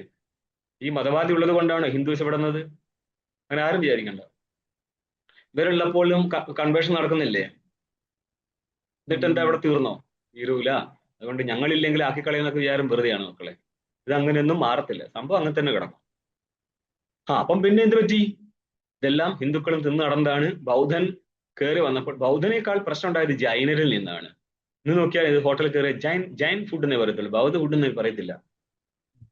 അതായത് അവിടെ ജൈൻ ഫുഡില് എന്തില്ല, ലസൂണും ഇല്ല, പ്യാജും ഒന്നുമില്ല. അങ്ങനെയാണ് ഫുഡ് കിട്ടുക. ഉള്ളിയില്ല, ചെറിയ ഉള്ളിയില്ല, സവാളില്ല, വെളുത്തുള്ളിയില്ല. ഈ ഭാട്ടവൃത്തി എന്ന് പറഞ്ഞാല് പൂർവ്വമീമാംസയുടെ ഇതാണോ? ഭാട്ടവൃത്തി കർമ്മം ആണോ? അതായത് പൂർവ്വമീമാംസയുടെ സൂത്രം, ജൈമിനി സൂത്രം, ഭാഷ്യം, ശാബരഭാഷ്യം. ആ ശാബരഭാഷ്യത്തിന്റെ പൊക്കത്തുള്ള ടീക്കയാണ് തന്ത്രവാർത്തികം, ശ്ലോകവാർത്തികം, ടുപ്പിക. ഇത് മൂന്നും ടീക്ക എന്ന് പറയപ്പെടുക. അത് നമ്മുടെ ഇതങ്ങളുടേതാണ്, കുമാരില ഭട്ടിൻ്റെതാണ്. അവരെയാണോ ഈ ഭട്ടന്മാരെന്ന് വിളിക്കുന്നത്? ഈ പൂർവ്വമീമാംസ അനുഷ്ഠിക്കുന്നവരാണ് ഭാട്ടന്മാരെന്ന് പറയാം. ഭട്ടന്റെ കുഞ്ഞുങ്ങൾ ഭാട്ടന്മാര്. അപ്പൊ നോക്കിയോ, അപ്പൊ ഇവിടെ എന്ത് കണ്ടു? വിധിയുണ്ട്, നിഷേധമുണ്ട്. ഇവയുടെ വിരോധാവിരോധങ്ങൾ ശാസ്ത്രപ്രമാണകങ്ങൾ. ഇത് പൂർവക്ഷിയായിട്ട് പറയുന്നത്. വിരോധവും അവിരോധവും ഇവിടെ എന്താണ്? വിരോധമാണോ അവിരോധമാണോ? അവിരോധമാണ് കാണുന്നത് ശാസ്ത്രത്തിൽ ഇങ്ങനെ പ്രമാണമുള്ളതിനാൽ. ഏവം വിദ്യാവിദ്യോരവിസ്യാദ്. ഇപ്രകാരം തന്നെ വേണം വിരോധാവിരോധങ്ങൾ എങ്ങനെ നിർണയിക്കണം? ശാസ്ത്രം പ്രമാണമായിട്ട് നിർണയിക്കണം. ഇനി ടിപ്പണി 2 കാണും. ഏവം അവിരോധേ സതി. ഇതാണ് വന്നത്. വിരോധമില്ല എന്നുള്ളതാണ്. അപ്പൊ 2 സ്ഥലത്തും വിരോധമില്ല. എവിടെ? ഹിംസ, അഹിംസ, ഇത് രണ്ടും വിരോധമൊന്നുമില്ല എന്ന് പറഞ്ഞാല് അദ്വരത്തിൽ ചെയ്യാൻ മറ്റിടത്ത് ചെയ്യാൻ പാടില്ല എന്നേ ഉള്ളൂ. അല്ലാതെ ഏകതരമായിരിക്കുന്ന വിഷയം നടന്നിട്ടില്ല. അതുകൊണ്ട് വിരോധമില്ല. ഇതേപോലെ തന്നെ അവിരോധി സതി സിദ്ധം അഭീഷ്ടം പൂർവക്ഷി സ്പഷ്ടയതി. പൂർവക്ഷിക്ക് ഇഷ്ടപ്പെട്ടിരിക്കുന്ന കാര്യം ഇവിടെ സമർത്ഥിക്കുകയാണെന്ത്? വിദ്യാകർമ്മണോസ് സമുച്ചയതി. ഇതാണ് നിങ്ങൾ ഭാഷ്യത്തിൽ കാണുന്നത്. വിദ്യാകർമ്മണോസ് സമുച്ചയ എന്ന് പറഞ്ഞാൽ ജ്ഞാനവും കർമ്മവും തമ്മിൽ സമുച്ചയം എന്നാണ്. അല്ലാതെ നിങ്ങളുടെ സിദ്ധാന്തി സിദ്ധിച്ചു വെച്ചിരിക്കുന്ന കാര്യമല്ല ഇവിടെ ഇപ്പോൾ പൂർവക്ഷി പറയുന്നത്. സിദ്ധാന്തി പറഞ്ഞത് വിദ്യാശബ്ദം കൊണ്ട് ഉപാസനയാണ്. ഉപാസന കർമ്മ സമുച്ചയം ശരിയാണ്. പക്ഷെ ഇവിടെ പൂർവക്ഷി പറയുന്നത് കൊണ്ട് വിദ്യാശബ്ദം കൊണ്ട് ഏതിനെടുക്കണം? ജ്ഞാനം. അപ്പൊ ജ്ഞാനവും കർമ്മവും തമ്മിൽ സമുച്ചയ. ഇത് ചോദ്യം വെട്ടിക്കൾ. അത് എന്തിനാന്നുള്ളത് എല്ലാ കാലത്തും സിദ്ധാന്തിയുടെ പൂർവക്ഷിയുടെ അഭിപ്രായമാണ് വെച്ചത്. അവിടെ എന്തിനാ ചോദ്യം കൊണ്ടുവച്ചെന്നുള്ളതാണ്. ഇത് ഇനിയിപ്പോൾ ലോകാവസാനം വരെ ആ ചോദ്യം മാറാൻ സാധ്യതയില്ല. കൈലാസ്കാർ പ്രിന്റ് അടിച്ചു കഴിഞ്ഞാൽ കറക്റ്റ് ചെയ്യും. പിന്നെ പ്രിന്റ് അടിച്ചു വരുന്ന റീസാനായിരിക്കും. അവിടെ എന്ത് ചെയ്യാനാ? വിദ്യാകർമ്മണോശ്ച സമുച്ചയ എന്ന് പറഞ്ഞാൽ ജ്ഞാനത്തിന്റെയും കർമ്മത്തിന്റെയും സമുച്ചയമാണ്. കാരണം എന്ത് പറ്റി? ഒന്ന് ചെയ്യാൻ പറഞ്ഞിട്ടുണ്ട്. വിരോധം ഉണ്ടെങ്കിൽ കാണാമായിരുന്നു. ഇവിടെ മാഹിഷ സർവഭൂതാനി അല്ലെങ്കിൽ നാഹിഷ സർവഭൂതാനി എന്നും വരും. അദ്വൈയ പശു ഹിംസ്യാദ് എന്ന് പറഞ്ഞു, അല്ലെങ്കിൽ അഗ്നിശോമയും പശുവും ഹിംസ്യാദ് എന്ന് പറഞ്ഞു, ആലഭേദ എന്ന് പറഞ്ഞു. രണ്ടും പ്രമാണം തന്നെയാണ്. ഇവിടെ എന്ത് പറ്റി? പരസ്പരം വിരോധമില്ലാത്തത് കൊണ്ട്. 1-ാം നമ്പർ ടിപ്പണി കൂടി നോക്കിയോ. ഏവം വിദ്യാവിദ്യോരവിസ്യാദിതി എന്ന് പറയുന്ന അർത്ഥം വിദ്യാവിദ്യോ സാഹാനുഷ്ഠാനസ്യ ശാസ്ത്രേണയോ വിധത്വാത്. വിദ്യാകർമ്മം ഇത് ഒന്നിച്ചനുഷ്ഠിക്കുക എന്നുള്ളത് ശാസ്ത്രീയമാണ്. മാത്രമല്ല അന്യതരസ്യ അശാസ്ത്രീയത്വ അഭാവേന. അന്യതരം എന്ന് പറഞ്ഞാൽ ഏതെങ്കിലും ഒന്നെന്നർത്ഥം. അത് അശാസ്ത്രീയമല്ല. അതുകൊണ്ട് എന്ത് പറ്റി? അവിരോധസ്യാദിത്യർത്ഥ. വിരോധമില്ല. 2 ശാസ്ത്രീയമാണ്. എന്ത്? വിദ്യയും അവിദ്യയും. മാത്രമല്ല രണ്ടും സമുച്ചയം ചെയ്യാൻ പറഞ്ഞിട്ടുണ്ട്. പക്ഷെ ഇതിന്റെ ഉള്ളിൽ കൂടെ ഒരു പങ്ക്തി വിട്ട് കളഞ്ഞിട്ടുണ്ട്. അതെന്താണ് ഉദ്ദേശം എന്നറിയോ? വിദ്യ ശബ്ദം കൊണ്ട് തന്നെ ജ്ഞാനത്തെ എടുക്കുക. അതിവിടെ പറഞ്ഞിട്ടുണ്ടോ? ബാക്കിയെല്ലാം പറഞ്ഞതെല്ലാം കറക്റ്റാണ് അല്ലേ? ഇതിന്റെ ഉത്തരം നമുക്ക് ഇനി നാളെ കാണാം. ഉപനിഷത്ത് ഒരൊറ്റ ഉപനിഷത്തും സിമ്പിൾ ആയിട്ടില്ല. എല്ലാവരും കട്ടിപ്രശ്നം തന്നെയാണ്. നിങ്ങൾക്ക് പരസ്പരം അന്വയിച്ച് മനസ്സിലാക്കണമെങ്കിൽ 2 വർഷം പിടിക്കും. നമ്മളെ സ്വാമി പറയും, പഠിച്ച് 2 വർഷം കഴിഞ്ഞാൽ വേദാന്തം മനസ്സിലാക്കാൻ തുടങ്ങുക. അപ്പൊ 2 വർഷമോ? അവിടെ നിങ്ങൾ ആരംഭിച്ചിട്ടുണ്ട്. പക്ഷെ കറക്റ്റായിട്ട് എത്തി ഒരു റൗണ്ട് അടിച്ച് കഴിയുമ്പോഴേ നമ്മൾക്ക് പിന്നെ അതുമായിട്ട് ബന്ധപ്പെടുത്തി മനസ്സിലാക്കാൻ പറ്റും. അതുകൊണ്ട് ആദ്യത്തെ 2 വർഷം നല്ല കഠിനാധ്വാനം ചെയ്താല് പിന്നെ പ്രശ്നമില്ല. ഒരു 4-5 വർഷത്തെ സ്റ്റഡിയൊക്കെ നടന്നാൽ നമ്മൾക്ക് ഏകദേശം പിടികിട്ടും. ചില 15 വർഷം സ്റ്റഡി നടത്തിയിട്ടും കാര്യമൊന്നുമില്ല കേട്ടോ. മനസ്സിൽ ഒരു ഗുരുവും ചിലർ പറയും അതായത് പണ്ടെന്താ പ്രശ്നം എന്ന് പറഞ്ഞാൽ ചിലര് ഗുരുവിന്റെ അടുത്ത് നിന്നും ഒരു ഉപദേശം ഇല്ലാതെ സ്വന്തം നിലയ്ക്ക് കുറിയും കാതിയിട്ട് നടക്കാൻ തുടങ്ങും. മറ്റുള്ളവർ കളിയാക്കുന്നതാണ്. ഏത്? ഇങ്ങനെയൊന്നും പാടില്ല, ഗുരുമുഖി ആയിരിക്കണം. ഗുരുമുഖി എന്ന് പറഞ്ഞാല് ഗുരുവിന്റെ അടുത്തൊരു മന്ത്രം വാങ്ങിക്കുക, പ്രസ്ഥാനത്തിന്റെ ഭാഗമാവുക. നമ്മൾ പറയുന്നത് ഈ പ്രസ്ഥാനമാണ് ഏറ്റവും പ്രശ്നക്കാര്. എന്ത് പറ്റും? പിന്നെ ഗുരുവിന്റെ അവദാനങ്ങളായിട്ട് മാത്രമേ ഉണ്ടാകത്തുള്ളൂ നടത്തം. ഇതെവിടെയും കൊണ്ടിടണം. കണ്ടവന്റെ മേത്തൊക്കെ ഈ സാധനം കൊണ്ടിടും, ചളി തെറിപ്പിക്കും. ഗുരു എന്നുള്ള ചളിയെ ബാക്കിയുള്ളവരുടെ മുഖത്തെറിയാനായിട്ട് ഇറങ്ങുന്നതാണ് ശിഷ്യന്മാര്. എന്തുകൊണ്ട് അങ്ങനെ പറയുന്നത്? ജ്ഞാനിയായിരിക്കുന്ന ഗുരുക്കന്മാരെയോ ശാസ്ത്രാഭ്യാസികളെ അല്ല പറയുന്നത്. മനസ്സിലായോ? ഞാൻ പറയുന്നതാണ് പ്രമാണം എന്നും പറഞ്ഞിട്ട് പടച്ചു വിടുന്നുണ്ടല്ലോ. ഇവരുടെ കൂടെ കയറി കഴിഞ്ഞാൽ പ്രശ്നം എന്താ പറഞ്ഞാൽ പിന്നെ അവിടുന്ന് ഭയങ്കര പുറത്ത് കിടക്കാം. ഇവരെന്നും കൂടെ ഉണ്ടാവും. പ്രേതം കൂടെ കൂടി എന്ന് പറഞ്ഞ പോലെയാണ് ഗുരു കൂടെ കൂടിയാല്. അപ്പൊ ഗുരുമുഖി, ഇങ്ങനത്തെ ഗുരുമുഖി ആവാതിരിക്കുന്നത് നല്ലതാ. പാതി രക്ഷപ്പെടും. അവന് രക്ഷയുണ്ട്, മുന്നോട്ട് പോകാം. മറ്റുള്ളവർക്ക് മുന്നോട്ട് പോകാൻ പാടാ. എന്നും പ്രശ്നമുണ്ട്. ചിന്തിക്കെന്താണോ, അയ്യോ അങ്ങനെ പറഞ്ഞത് എതിർക്കാൻ പാടുണ്ടോ? ഈ ഒരു പാപബോധം ആദ്യം കുത്തിക്കെറ്റുകളെ. എങ്ങനെ? ഈശ്വരനോട് കുരുത്തക്കേട് ചെയ്താലും ഗുരു പൊറുക്കും. പക്ഷെ ഗുരുവിന്റെ അടുത്ത് എന്താ ചെയ്ത് കഴിഞ്ഞാൽ ഈശ്വരൻ പൊറുക്കത്തില്ല. ഗുരു ആണെങ്കിൽ പൊറുക്കത്തേ ഇല്ലല്ലോ. അതുകൊണ്ടല്ലേ ഡയലോഗ് ഇറക്കുന്നത്. പിന്നെ ആരുണ്ട്? ആരുമില്ല. അതുകൊണ്ട് ഇവിടെ അടിമയായിട്ട് ജീവിച്ചുകൊള്ളുക. അയാൾ തീരുമാനിക്കുക എന്താണെന്നുള്ളത്, അല്ലെങ്കിൽ ആ സ്ത്രീ തീരുമാനിക്കുക എന്ത് ചെയ്യണം എന്നുള്ളത്. ഇങ്ങനെയുള്ള കൂട്ടപ്പെട്ട് കഴിഞ്ഞാൽ പിന്നെ ബുദ്ധിക്ക് തെളിച്ചം കിട്ടാൻ ഭയങ്കര പാടാ. എന്ത് പറഞ്ഞാലും ആ വഴിക്ക് പോയി കളയും. അതൊക്കെ തിരിഞ്ഞ് നമ്മൾക്ക് ഈ ഒരു ശാസ്ത്രീയമായിരിക്കുന്ന മേഖല, എന്നാൽ പിന്നെ പഠിച്ച എല്ലാവരും അങ്ങനെയാണെന്ന് വെച്ചാൽ അങ്ങനെ അല്ലതാണ്. അതാണ് പ്രശ്നം. ഇത് പറയുന്നത് നമ്മളെ കൂടെയുള്ളവന്മാരുടെ ഒരു കണ്ടിട്ടും കൂടിയാണ്. എല്ലാവർക്കും ഈ ഒരു കേവല ബ്രഹ്മബോധത്തിന് വേണ്ടിയുള്ള പാത്തൊന്നും അല്ല. അവരുടെ കൂടെ എപ്പോഴും ഗുരുക്കന്മാര്, ഗുരു കടിച്ചിട്ട് ഈ പറയത്തില്ലേ, ഈ എന്താണ് ബബ്ബാല് അണ്ണാനൊക്കെ കടിച്ചിട്ട് കഴിഞ്ഞാലേ അതേപോലെയാണ്. ഗുരു കടിച്ചിട്ട് ശിഷ്യനെ പിന്നെ നമുക്ക് എടുത്ത് വളർത്താൻ വലിയ പാടാ. അത് മരിച്ചു. മെറ്റഫറിൽ ഇങ്ങനെ ഇതൊക്കെ ചെയ്ത് പറയുന്ന നേരം മനസ്സിലാകുന്നുണ്ടല്ലോ എന്താ ഉദ്ദേശിച്ചെന്നുള്ളത്. അതൊന്നും ഇല്ലാതെ സ്വതന്ത്ര ബുദ്ധിയോട് കൂടി ഇരുന്ന് വേദാന്തം പഠിച്ചാൽ നമുക്ക് വളരാം. 2 വർഷം എടുക്കും. കഴിഞ്ഞാൽ ഏകദേശം റൗണ്ട് കറക്റ്റ് ആയി കിട്ടും. പറഞ്ഞ കാര്യം തന്നെയാ ഒരു ഉപനിഷത്തിലൊക്കെ നമ്മൾ വീണ്ടും വീണ്ടും പറഞ്ഞു പോകുന്നത്. പക്ഷെ എന്റെ ക്ലാസ്സിൽ 2 അല്ല 8 വർഷം ഇരുന്നിട്ടും വലിയ കാര്യമൊന്നുമില്ലാത്ത ആൾക്കാരുണ്ട്. ശ്രദ്ധിക്കാത്തതിന്റെ പ്രശ്നമാണ്. നമ്മൾക്ക് എപ്പോഴും ശ്രദ്ധ വേണം അതിന്റെ പിറകിൽ. ഓം പൂർണ്ണമദഃ പൂർണ്ണമിദം പൂർണ്ണാത് പൂർണ്ണമുദച്യതേ പൂർണ്ണസ്യ പൂർണ്ണമാദായ പൂർണ്ണമേവാവശിഷ്യതേ. ഓം ശാന്തി ശാന്തി ശാന്തി. ശങ്കരം ശങ്കരാചാര്യം കേശവം വാദരായണം സൂത്രഭാഷ്യകൃതൗ വന്ദേ ഭഗവന്തൗ പുനഃ പുനഃ. ഈശ്വരോ ഗുരുരാത്മേതി മൂർത്തിഭേദ വിഭാഗിനെ വ്യോമവദ്വ്യാപ്തദേഹായ ദക്ഷിണാമൂർത്തയേ നമഃ. ഓം ശാന്തി ശാന്തി ശാന്തി.